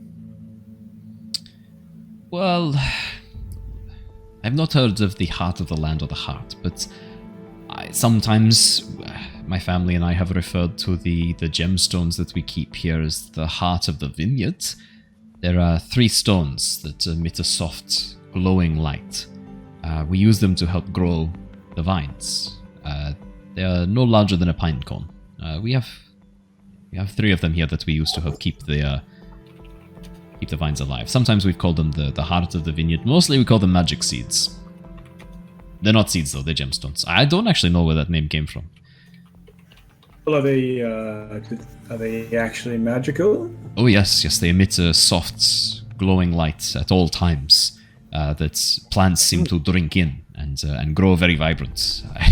I would like to say that it is our green thumbs that make the vines grow, but there are a couple of reasons why we are called the Wizard of Wines. One is that we use magic to grow our vines. Are they still nice and shiny, or have they got less shiny? No, they've been fine. There are no changes. We keep them well polished and well looked after. They are all 3 are looking good. There are no problems with any of them. Okay. I was just wondering because you said things aren't working so good, so maybe they're less shiny. More some of the machinery recently we've had some problems with some of the machinery. We had important gear used to help churn the wine crack the other day, and it has been expensive to go and get the replacement from Kresk. In fact, we're still waiting for the coachman to come and deliver the new replacement gear. We are using a wooden cog for the moment, but it is not up to the task. It is too much torque power for the gear to handle. It talks? I guess so. Like this one does, it groans under the weight of the gears around it. But that's not good. No, that's why we're waiting for metal one from Kresk. You're probably pretty close to hitting your ultimate tensile strength with that then. That's what I was thinking too. Yeah. Yeah. Okay, thank you. Those little gems you've got a bit of magic coming out of. I think if I might be able to tell you a little bit more about them because I have an affinity with the Arcana. I could identify this more if that would be of interest to you. Oh, that is okay. A kind offer, but we know all the functions of the gemstones. My family has had them for generations. We have studied them, and I myself am not unfamiliar with magic. But thank you. That's very kind of you. No worry. If you do happen to head to Kresk, if you want to follow up on the gear for me, if you can speak to the blacksmith there, Johan, I would be most grateful. Just to check and make sure that it's finished and why there has been a delay in getting it delivered. Yes, we can do that one for you. If you happen to be in the area, that would be great. Yes, we are heading to Kresk. How was the wine, by the way? Was it good? Oh, yeah. The wine is stunning. I'm going to say during this, as you all finish your tasters, you watch as his daughter Stefania comes back out with a few more bottles and places them on the table. And whereas for the first wine he gave you all a choice, now he kind of takes you on a bit of a journey through a number of different tasting notes through the different wines. For those of you who are drinking wine at the same pace Davian is, I'm going to need a Constitution saving throw. Grinner, you're drinking moonshine. I'm going to need a Constitution saving throw from you too, please, buddy. Sure, because I'm trying to drink it at the same pace as the wine drinkers. Yeah, too. I was thinking that. Anyone who's drinking the wine like a more sensible person, because Davian downs this like it is water. Anyone who's drinking at a more sensible pace does not need to worry about their con saves. Oh, I hate charisma. That's bad. Yeah, I'm probably just sipping it. Sipping away. Perfect. My milk is really yummy. Sounds like there's some fun things going on in the background of Jared's house. I heard, for fucks, as they kind of... Alrighty, Jonor 19. Jonor, fucking boss. Grinner 13. Theo 11. Tithla, your milk is pleasant. Unidentified where the animal's from, but probably it was quadrupedal. Probably from Barovia. Probably mammal. Probably quadrupedal. Well, has to be a mammal because only mammals can produce milk, but probably quadrupedal. I don't know. I'm pretty sure I saw this snake this one time. It's actually the definition where the word mammal comes from. It's actually from mammary, so it has to be a mammal. That's in your Queen's English. Tell Does it that- sound like I speak that? Tell that to the almond. That's not milk. Exactly. that is came almond from a juice, cow. and we all know it. Owen, Hello. is a con save an ability check? No. Not really. It's like it's a Okay. stat Saving check. It's a Yeah, saving throw. yeah. Good. Saving Lucky. throws are Different. Because you're wondering if you had disadvantage because of your exhaustion. Correct. No, Yeah. ability checks things like athletics, arcana, things like that. Oh, so strength Saving. checks. If you go down through the levels of exhaustion, you'll see in a couple it says disadvantage on saving throws. Yeah. You'd like that, wouldn't you? Mm-hmm. So Jonor and Grinner. The Jonor, I mean, you are no stranger to a good glass of wine, and these are good glasses of wine. I mean, probably that's your main drink of choice back at the university. You know how to pace yourself with wine. We all had them. Yeah, and you've probably been to wine tastings before. I mean, your family is fairly affluent. I'd say that this isn't Jonor's first wine tasting, probably not the first vineyard you've been to. You know to pace yourself with a bit of water to help cleanse your palate. You're taking little nibbles of bread between as well. You're doing this very properly with a 19. You are not shit-faced in the slightest. You are enjoying the wine immensely. It is delicious. Grinner. Yeah, mate, the moonshine is good moonshine. There's a nice burn. It's smooth, a lot smoother than you were expecting for a vodka made out of essentially failed wine grapes. It's good. This is good shit. You are pleasantly tipsy. Theo, you're buzzing, man. This is a revel. You drink this like it is fey wine. Bread is for those who do not wish to enjoy the main event when it comes to enjoying alcoholic beverages. I mean, and this water? Why would you drink water when there's perfectly good wine right in front of you? Water's unsafe.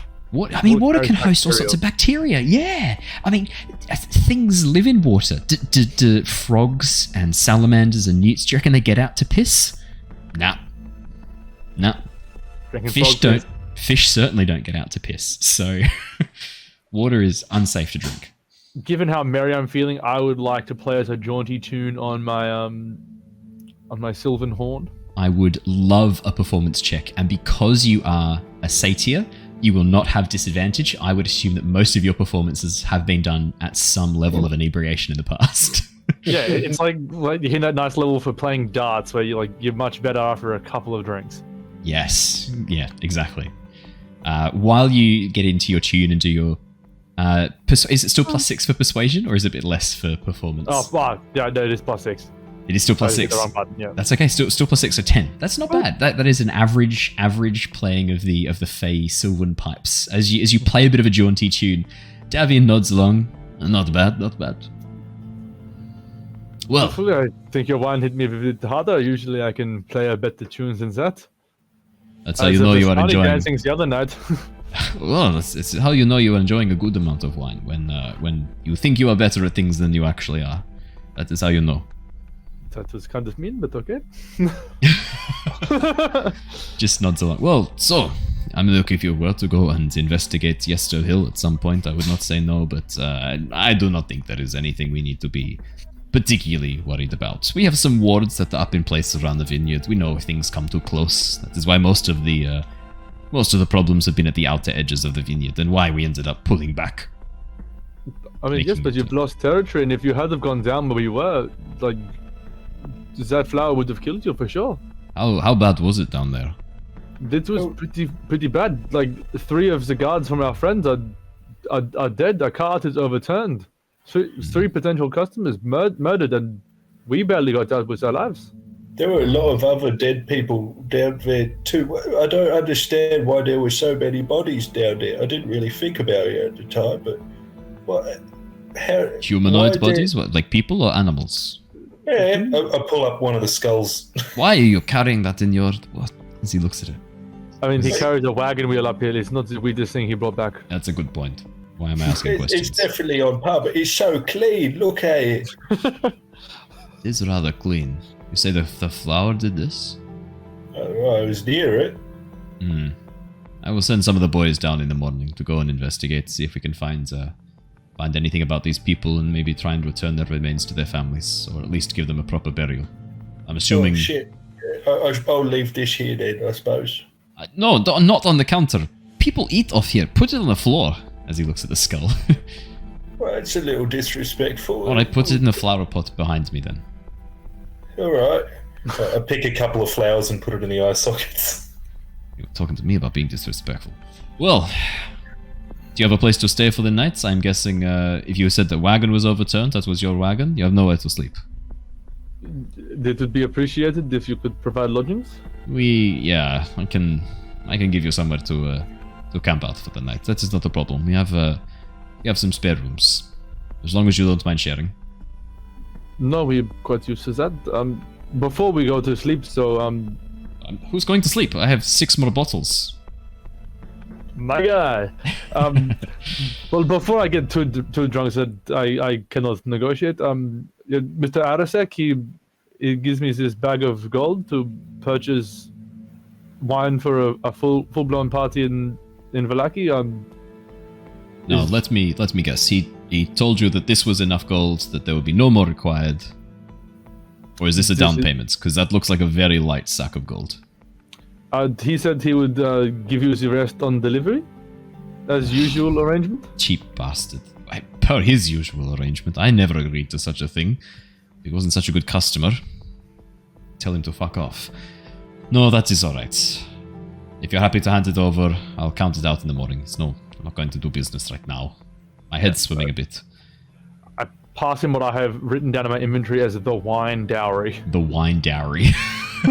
He gratefully accepts the wine dowry, gives it a bit of a jingle, tucks it into his belt and goes, well, are you a delivery man for him? And delivery girl? Does he know it's Hitler? Are you taking this back for him, or does he want me?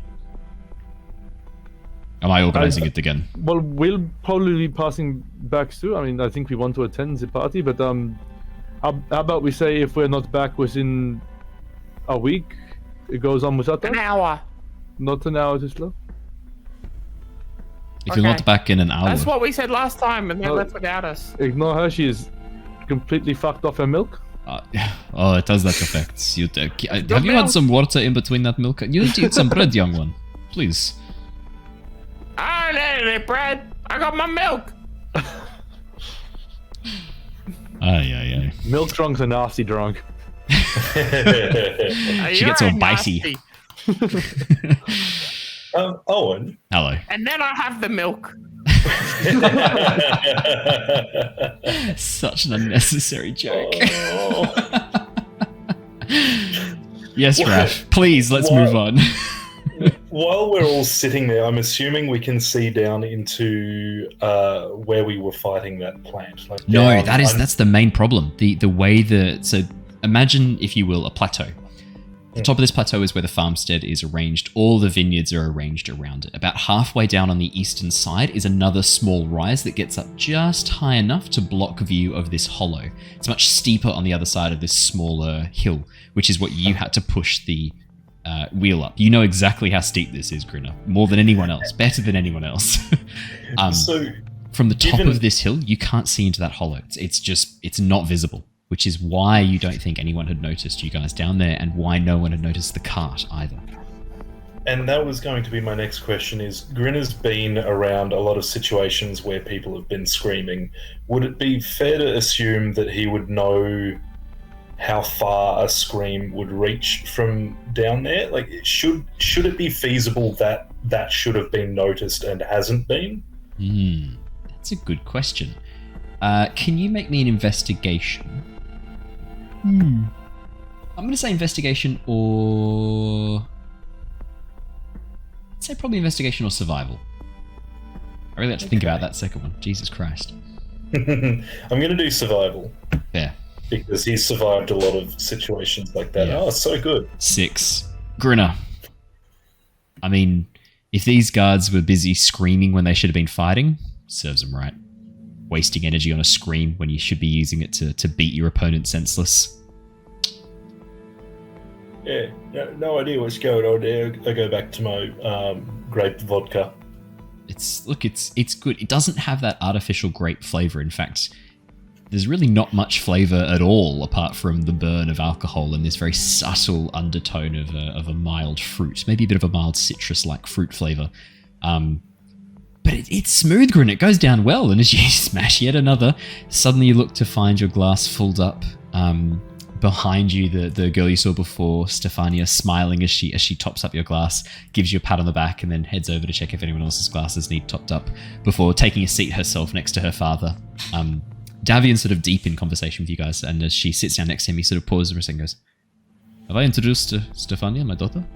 "No, so rude. Everybody, Stefania, this is Tempest Guild, and friend Killian."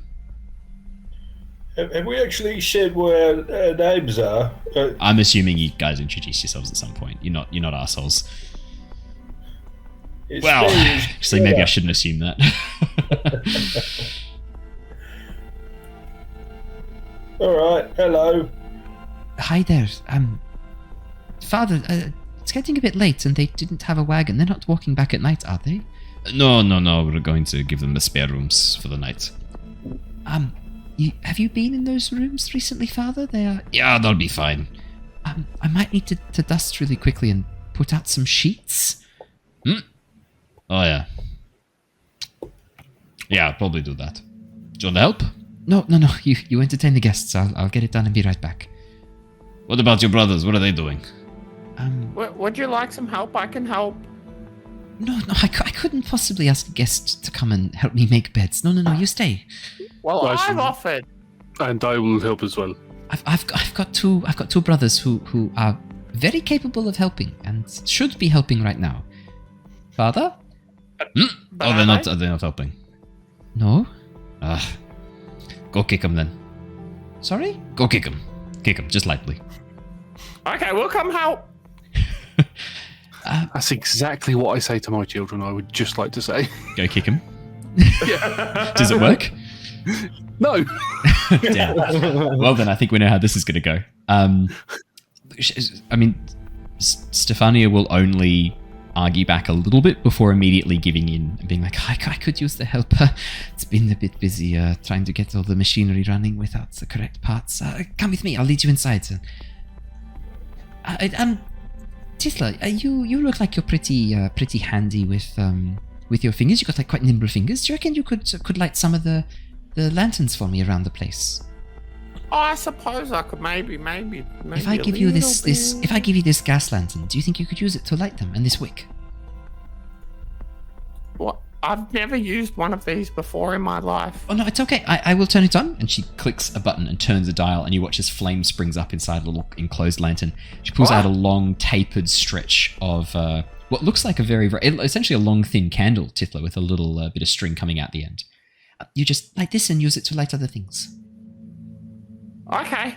And Tithla waves her hand over it and makes it larger for a second with thaumaturgy. Oh. I can play with fire too. Perfect. If you want to do it with magic, I will not say no. I can't actually make the fire. I'm sorry. I just wanted to impress my new friend. That's still very impressive. Thank you, but it's not as impressive now. I've had to explain it. And Killian, if you could help me lift the beds and dust them off, you look quite strong. I'm hoping I can help rely on your strength to help pick up these beds. Yes, I can certainly help with that, yes. Perfect.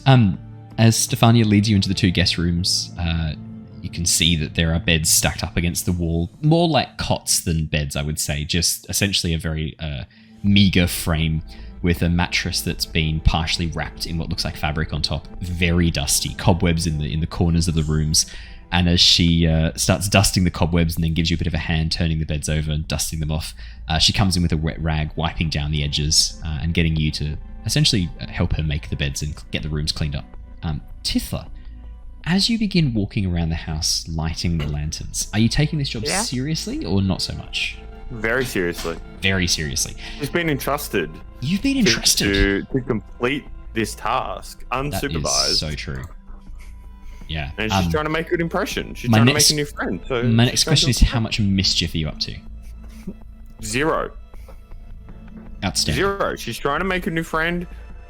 We had the whole fire thing that flopped before, so now we're going to try this whole serious. Thank you. As you begin moving around the homestead, lighting the candles and the lanterns on the walls, as you move through, you can see that this area has been, beautifully decorated. It's very well maintained. The inside residence is really, really lovely. The ground floor looks like it's mostly being used for a bit of a living area. It's not being used as like a bedrooms or anything like that. Mostly just like open plan living, along with a kitchen as well.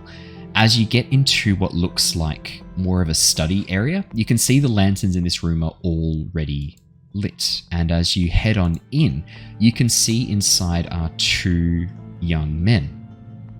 One of them looks to be probably like, probably like 17, 18 is the closest sort of read you'd get Tifla, and the young one maybe 14, 15. Both look a lot like their sister. Dark hair. The older son keeps his hair cut short. The younger has it a bit longer, almost sort of down to his shoulders, tied back a little bit. Almost a little bit hawk-like features, similar to their father. Much sharper features, slightly more pointed nose. Again, those dark brown eyes, dark bushy eyebrows, and slightly sunken eyes as well.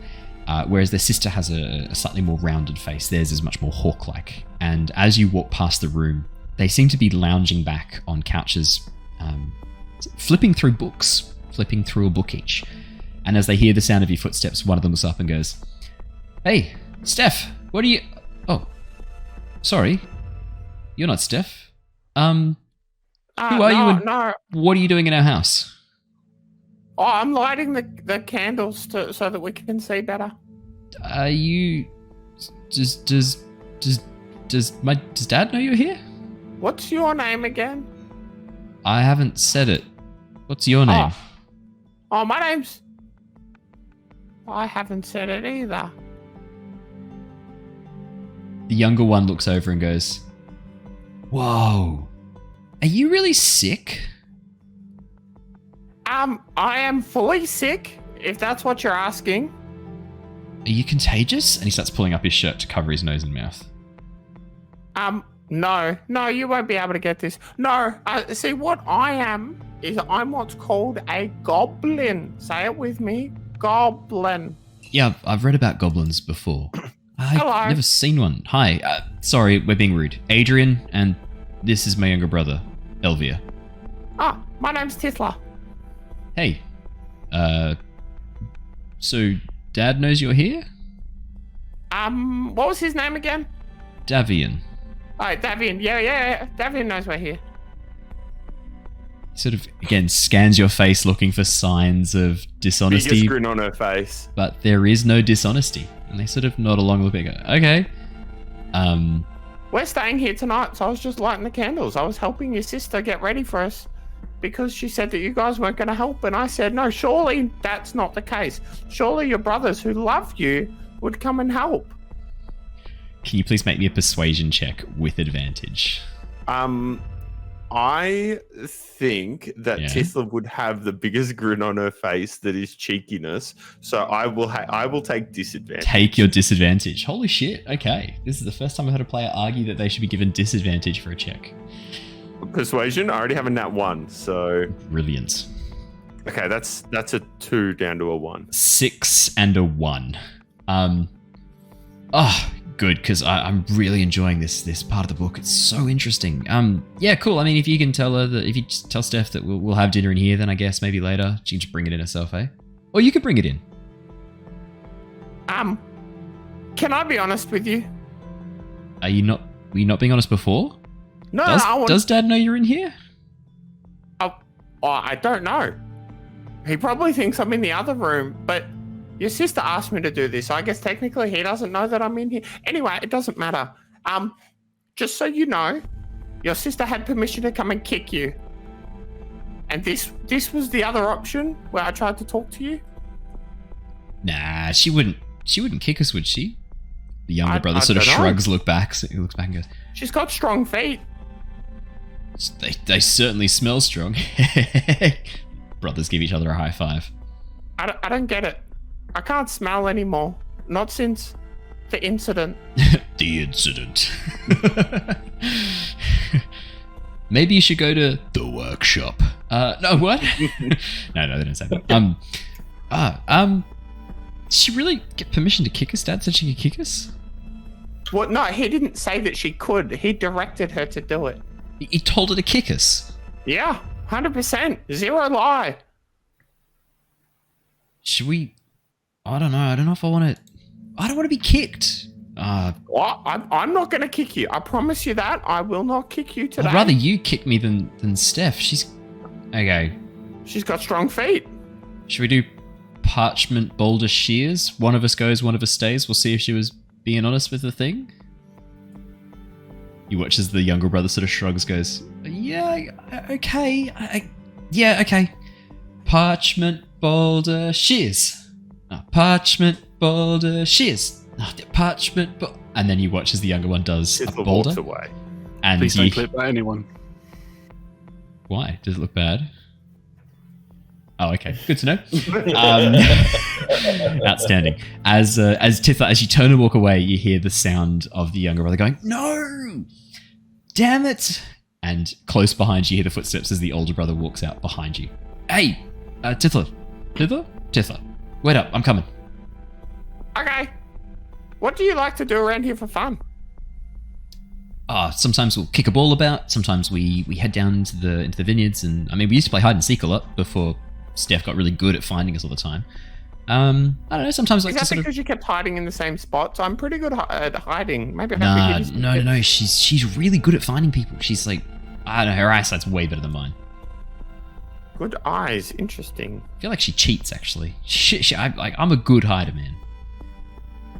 Good hider. What kind of spot were you hiding? And Tizzle's going to spend a couple of moments here analysing Oh the yeah, hiding look, techniques to look, see. I mean, if mostly I like Yeah. to hide down among the vineyards. Sometimes I'll hide up in the trees. Sometimes, and then as he says that, he pauses for a second and goes, I mean, I climb the trees, obviously. Like, I climb up the branches and I, like, hide in the branches and, like, you know, like...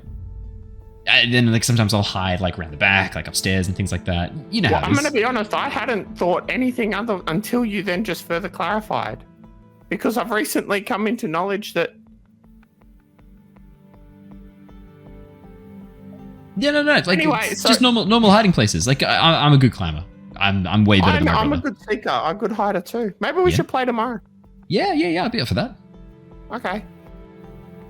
Well, I think I'm probably going to go on and keep doing these lights. Maybe go. Okay. Also, there's one of my let me other grab a friends. wick. Let me grab a wick. I'll help you. I don't want you to do it by yourself. I'll grab a wick. Okay. and Well, I'll I go- also don't know where they are, so I just keep wandering around until I stumble into one. So that'll probably help a lot. Do you want to?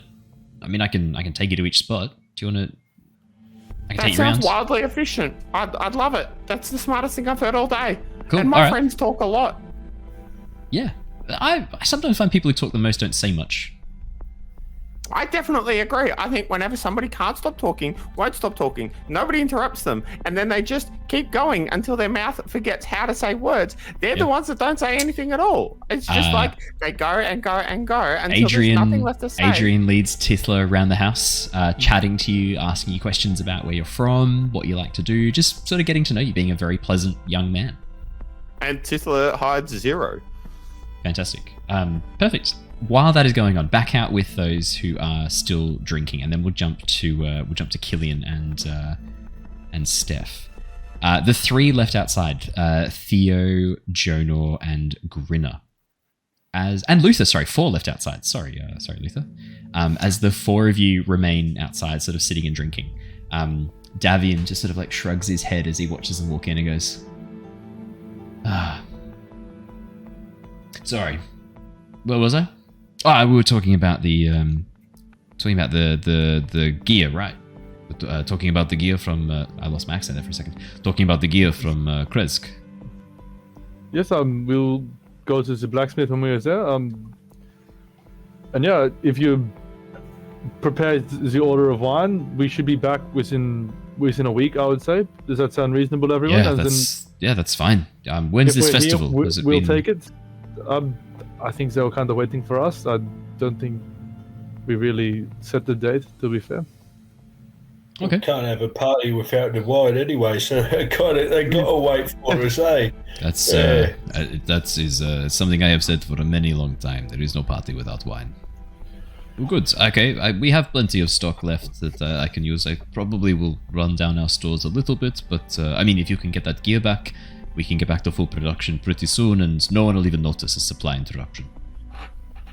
Yeah, I think on a almost entirely related topic, I'm drunk enough to ask you this. Tell me to fuck off if need be, but did you lose a family member or a friend in those attacks?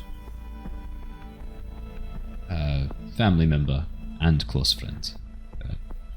A tight family, the Martikovs. Yeah, I've lost a lot of people over the years. It makes it hard to make friends when you lose people like that. I'm sorry, mate. Thank you. I'm sorry. Thank you. I am too. I've lost too many friends and family to these lands. And part of the problem of getting old is you have more time to see people that you love leave before you. Yeah, well, here's to the God and never forgotten. And Grinner will raise his vodka. Yeah, Davian joins you, raising a glass, drinking with you. So tell me, you lots, people outlanders, you come from all different places. Tell me about your world. I'm most curious to hear about the worlds outside the mists. I may not get another chance to ask you. Well, I think all our worlds are a little bit different, to be honest. Like, a lot of us come from the same one, but different. The goat man, he lives in the forest with the little green one, and the wizard one there, he's well, I don't know where he fucking lives. He just shows up every now and then. Are you a wizard? I knew you had some magic. Huh. What about yourself?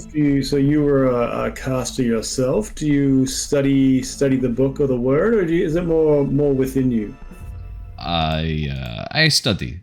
My knowledge of magic comes from studying, and the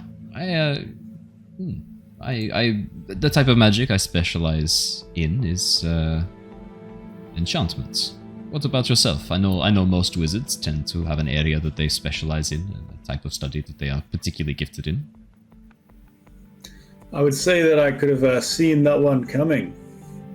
That'd be my answer. Okay. There's a seer in these lands, a Madame Ava.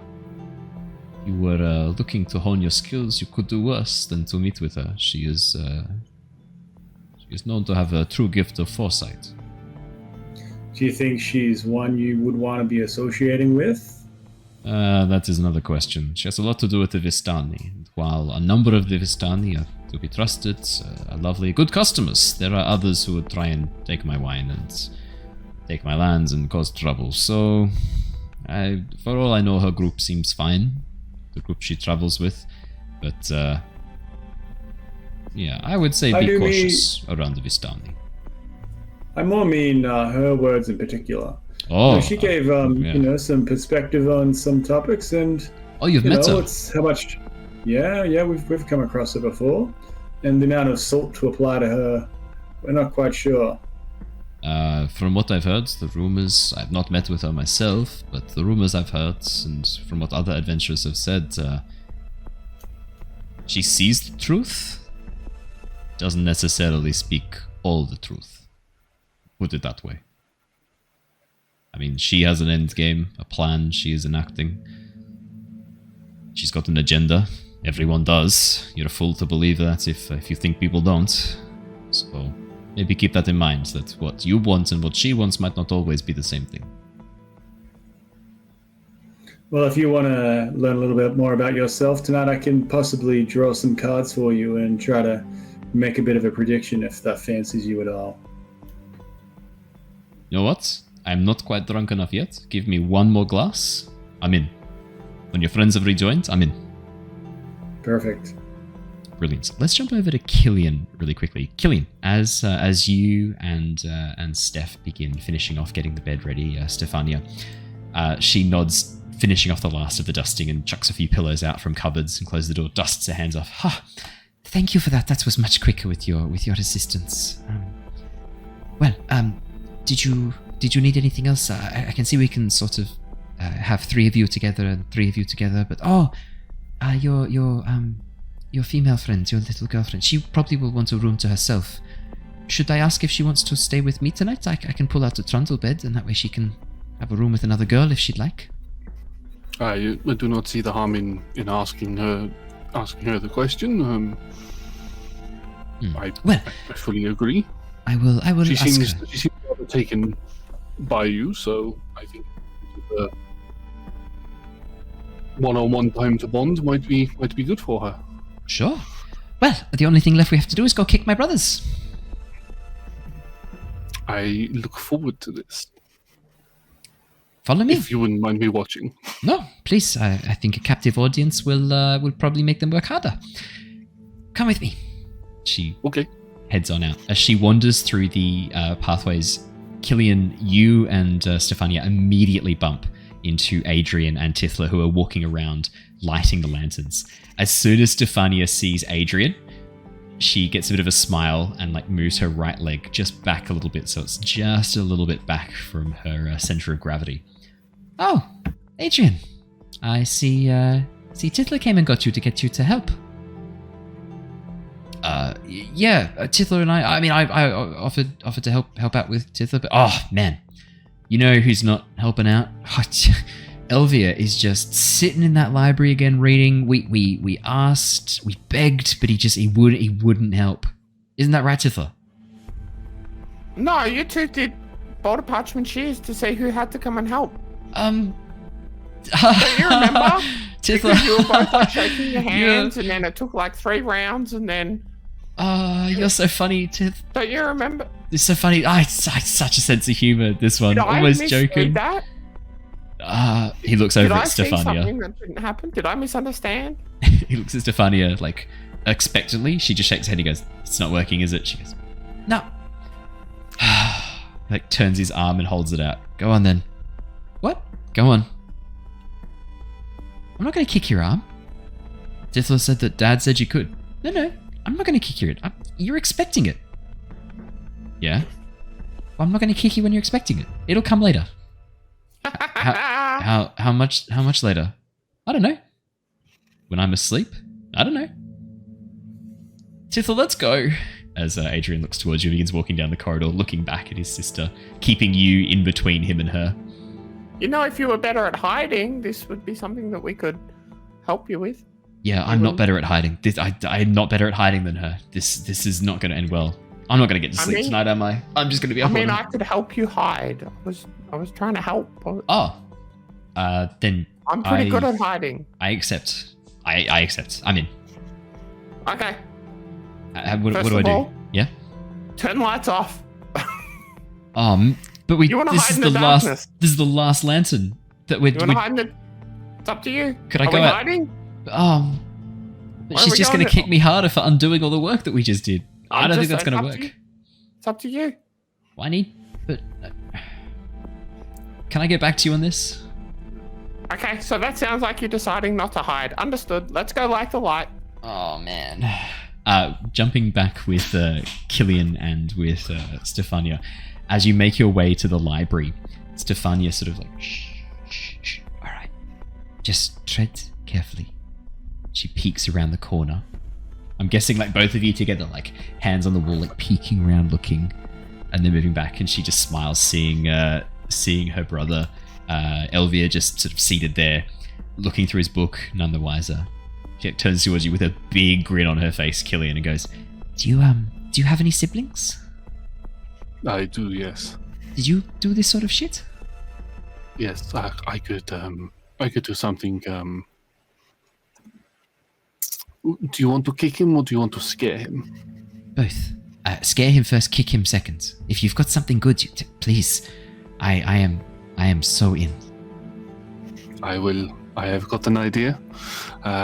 If you get into position ready to kick him, I will perform some mischief.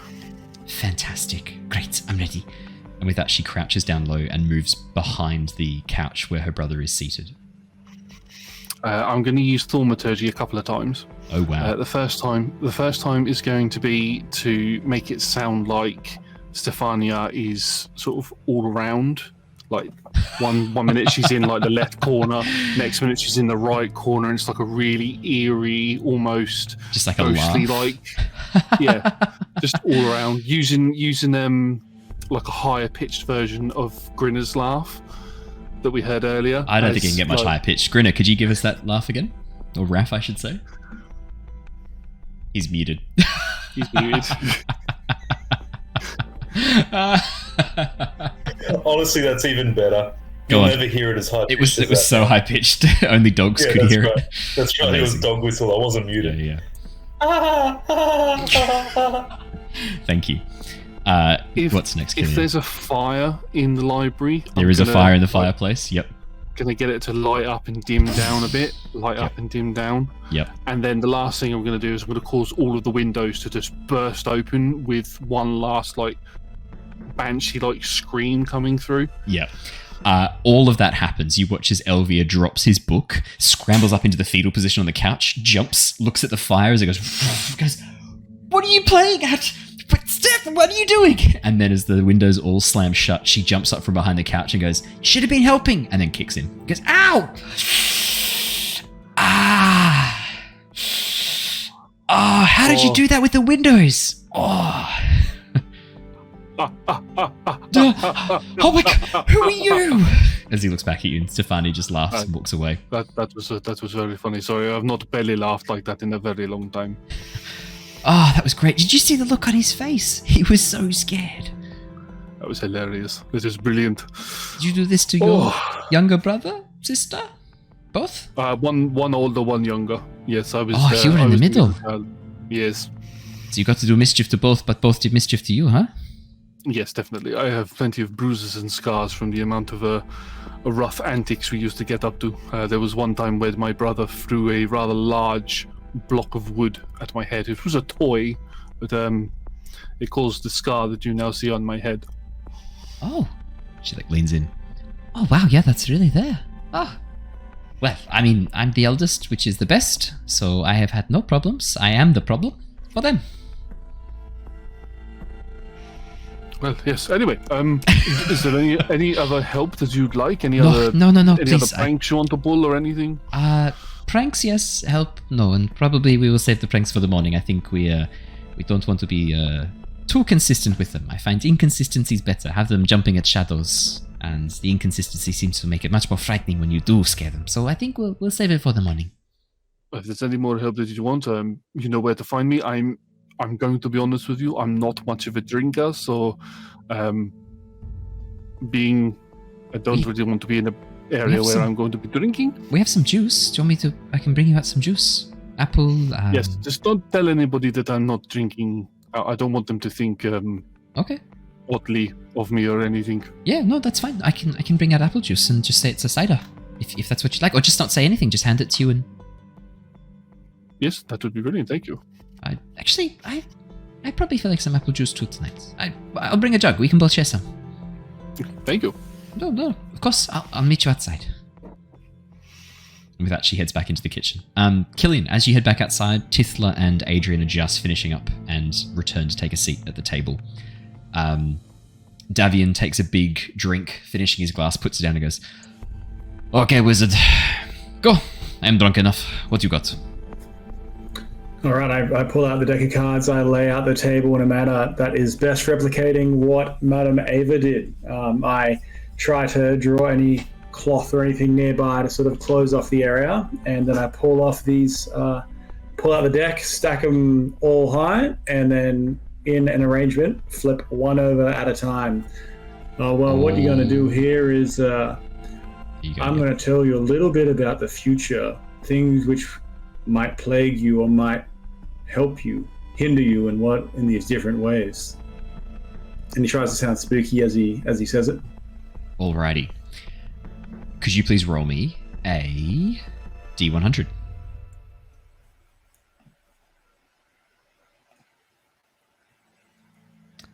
$89. Alrighty. Jonah, as you pull out a card, you reveal what looks like the 5 of swords. Actually, is that swords or is that 5 of... what is that? I can't tell what that symbol is. It is the druid card. As you pull the card out and place it on the table, you see an old man dressed in what looks like bark-like robes. In the background, an enormous tree rises from the ground, but the tree is split in two. The trunk growing in 2 separate halves up and around, these bare branches reaching for the sky, the earth underneath dark and, looking almost blighted as you pull the druid card. The druid card normally is a sign of, can be a sign of regrowth and rebirth, but as you place it down on the table, you've drawn it in the opposite direction. You've drawn it upside down, which you know often means the opposite of what the traditional meaning is. We see here, Davian, this druid's been causing a bit of a problem, and this is telling it all for itself. Huh. Lucky cards. Drew well. Well, I did mention druids before. That is, I could have placed that one there myself, but I'll let you pick the next one. I then sprawl the cards out, and he can grab one that he likes. No, let's draw one for you. I want to know about your past. I'm gonna pick a card for your past. Is this how it works? If I just say what I'm picking, then I draw a card? Oh, give me a second to channel there. My eyes glow a gold, and then go ahead. He pulls a card, the 8 of swords. Swords, blade down, are stabbed into the ground. In the center of them, a man tied to a stake burns with fire. Card is called the Dictator. Huh. Okay. We talked about overthrowing the mayor of Vallaki. Cards seem to agree. Huh. Interesting. Maybe there is something to this card reading. I always thought it was kind of bullshit. Well, quite frankly, I didn't know if this was going to work at all, and it actually did, so I'm happy to see it. Well, daughter, what about you? Do you want to have a go? Stefania, who's sitting next to Killian, as they both share a glass of what looks like a cider, sort of like chokes and goes, I don't know if I want to know my future. Oh, come on, it's a bit of fun. Here, look, I'll pick a card for you, your future. This one. And he pokes down at a card. Jonah, could you roll another D100 for me? That was incredible that you rolled the druid before. Holy shit. Convenient. 28. 1, 2.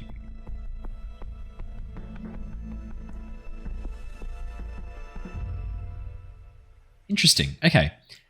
As you pull a card and turn it over, it depicts a raven standing in front of a full moon. Stefania drops the card immediately, looking up at you, looking at the card, and looking at her father. You watch as her father's eyes also go a little bit wider for a second. Huh. What does the raven mean? Good things? Bad things? Jonor, do you want to roll me a quick Arcana check? See how well you know, or how well you are channeling your... 24. Okay. As you pull the Raven card, you know that the Raven can often be used to depict... sometimes can be used to depict cunning and wisdom. Someone or something who has intelligence, but directed intelligence. Almost, yeah, I think cunning is the right word for it. But your magic, your connection to divination, that's not what this means. This card is much more literal. Somehow it seems to be suggesting a literal raven in relation to Stefania.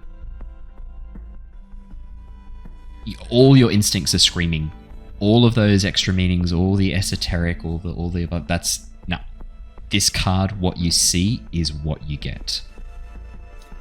I got a bit more of a grounded feeling with this one. I did have a weird interaction with a raven or a crow outside the Hag Bakery not too long ago. Have you had an instance with a raven previously? You watch, Jonah. What's your passive perception? Actually, yeah, everyone's passive perception. If anyone has above a 14, let me know. 11. 11 for Jonah. 14 or above? 14 or above, yeah. DC meets it beats it, so 14 or above. 16 is my passive perception. 14, 16, 15, brilliant. Anyone who's got 14 and above, you watch Stefania's eyes grow wide, and she begins clenching her hands. Killian, she begins clenching her hands under the table. Yeah, as soon as Jonah mentions a raven that talks. It looks like Davian controls his emotions much better, only raising one eyebrow and going, well, ravens are clever birds. Maybe I've heard of a raven being taught a word or two. That is interesting. Are they a little bit averse of the evil creatures around? Because I had a feeling one was telling me not to go into this bakery where we inevitably came across 3 hags. Does that line up with what you have experienced? I mean, I don't know any ravens personally, but I've always found them to be noble birds. Oh well, I think this one's probably go on, Killian. I was just going to say I've never had a bad interaction with a raven. There is a god from my world who is known as the matron of ravens. She works very closely with my own god, with the what's the word I'm looking for? With the guidance of the dead to the afterlife. So ravens are very, as Davian said, very noble creatures where I come from. There you go. Yeah, I think we'll just keep our eyes peeled. Yeah, if you do see any ravens about, I mean, I would recommend leaving them alone. Yeah, no harm to us. So. Yeah, exactly. Anyone else want to grab a card, or are we gonna pack her up here? Oh yeah, all right, go on. Fuck it, what I got? Rinna, roll me a D100, buddy. I'm gonna do it as soon as I find the D100. There we go. 88. Jonah, I'm going to use your previous Arcana check, if I may. I mean, I've got the feeling you're not going to disagree, given that's a 24. Yeah. I figured you wouldn't be too upset about that. As Grinner goes to grab one of the cards, there's a sudden surge, Jonah. You've felt this before when you call upon your what's it called when you're able to glimpse the future and you swap rolls out. Just blanked on the name of that feature. Your portent rolls. Yeah. That feeling suddenly springs up within you. This feeling of that moment when you can feel the future shaping, and you see the card that Grin is reaching for just slip to the side and drop as another card underneath it slightly moves up. And you feel magic channeling through you. You know that this is you doing this, moving a card to place As his hand reaches for the first one, I'm going to be like, no, Grinner, the next one. Nice. Right. I don't know if it works like that, but all right. I'll pick up the next one. As you reach down and pull up the card, and turn it over, you see the 9 of stars. Conjurer. And as you look over this figure, this magical figure, it depicts a woman. Long, dark, flowing hair. Features very similar to the Martikovs, wearing a headdress made of black feathers. And as she holds her hand aloft, you can see a symbol made of stars summoned into her hand. And in the very middle is a medallion, a pendant, depicting a raven. As soon as you draw this card, Grinner, you watch Davian spit out his wine. And Stefania stand and immediately run inside. Can I perception check the shit out of that? Yeah, I'd say perception or insight if you like. Your choice. I'll do insight, and I'm going to do that at disadvantage because I've had a few drinks. Yeah. Jonah, as Grinner's doing that, you hear words in your head speaking in a voice not dissimilar to your own, a little bit darker. A dead village, drowned by a river, ruled by one who has brought great evil to the world. That is where a treasure lies. Treasure made of feathers and bone, a bane to evil in this land.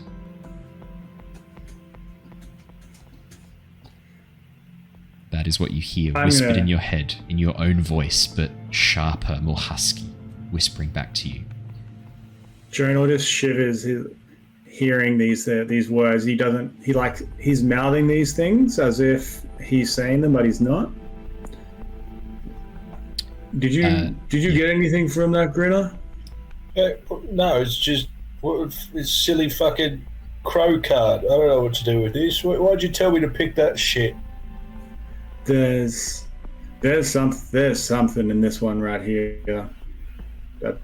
It's a dark village with dead villages, a river ruled by one who's got great evil. There's something about a treasure and made of feather and bones and a bane to this land. Maybe there's something that you want in this place, inside the location here. How the fuck do you get all that out of there? You're pulling this shit out of your ass. I wish I could tell you. Jonah, I'm giving you the wording exactly. It is burned into your mind. You cannot forget these words. There is no need for you to take notes on this. This is etched into your brain. You know this. This is truth that you have just spoken. I repeat those words. Why'd your kid run off?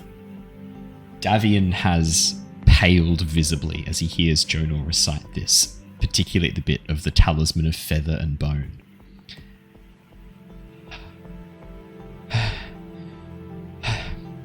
I don't like this magic anymore. Can we pack up the cards? Truthfully, Damien, we can pack up the cards, but I think we are owed an explanation. Explanation for what? What are you talking about? I'm sorry. You seem like lovely people. You seem like you want to do the right thing, but I don't know if I can trust you yet. Not with this. Not yet. I am sorry. Alright, well, once we have dealt with the druids and helped secure your land, perhaps we can have another discussion on this, because we need to know all we can to get ourselves home. I will provide what help I can. I promise. It's not about you. I don't want to say that I will trade information for you helping me. Help the people of this land.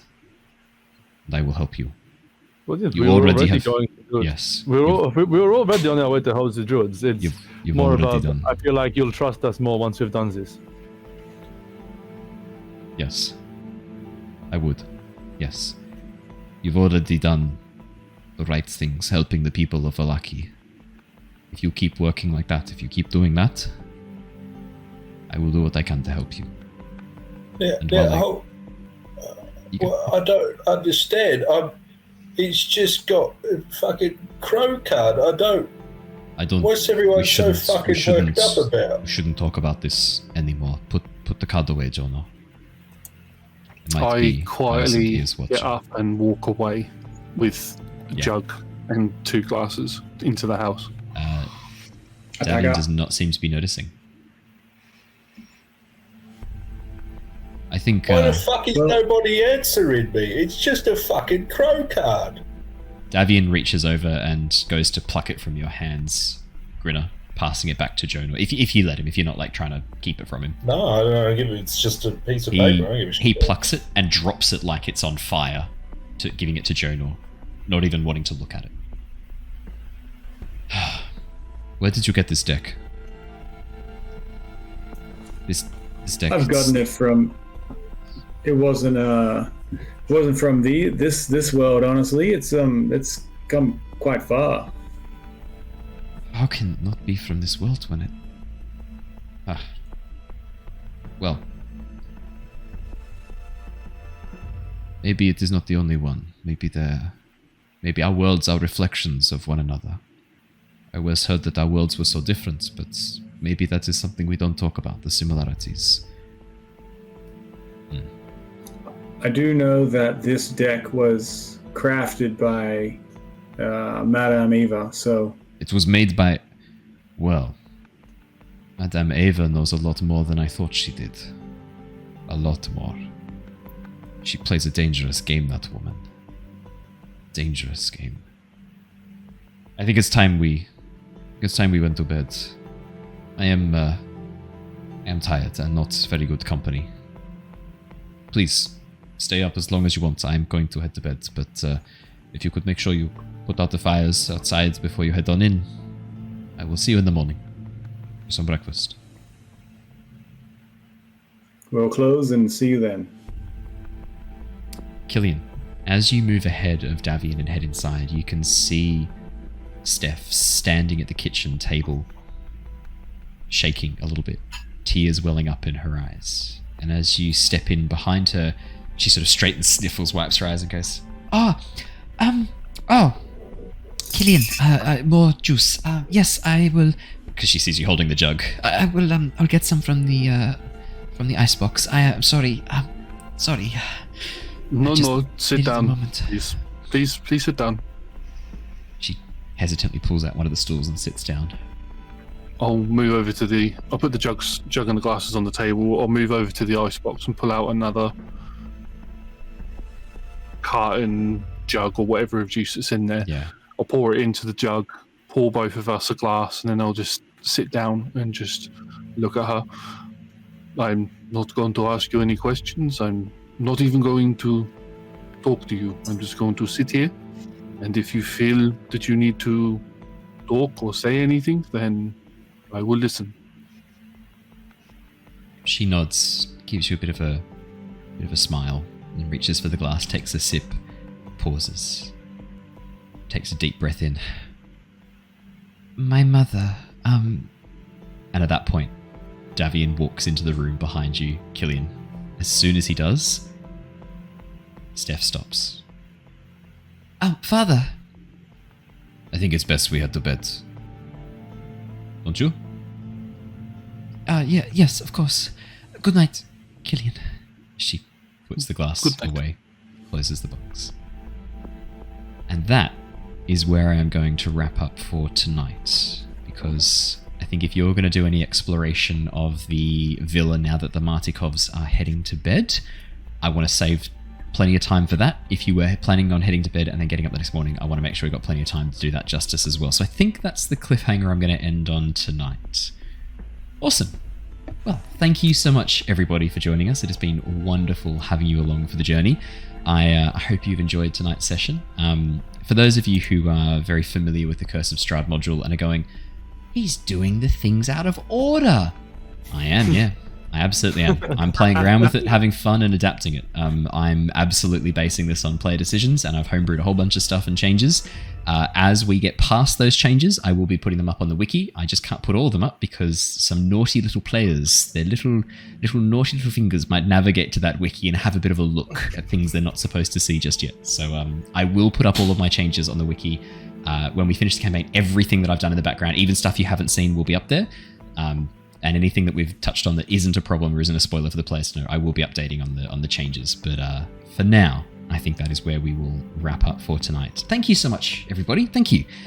For those of you who were watching on YouTube, make sure you have hit that subscribe button if you haven't already. The good news is that according to our stats, 71% of you or 72% of you already are subscribed. So thank you so much. That is an awesome, awesome number of you who are subscribing. Seriously, I genuinely, that subscriber to non-subscriber ratio, I couldn't ask for better.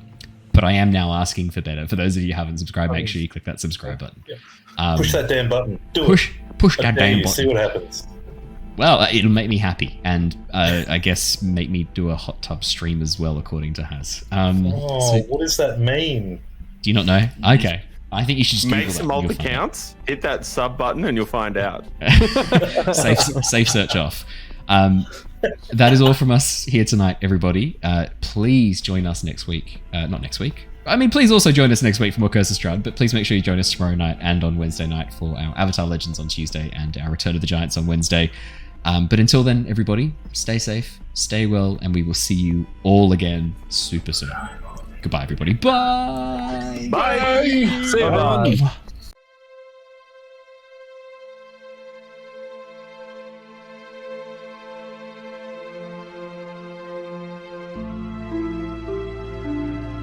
Bye.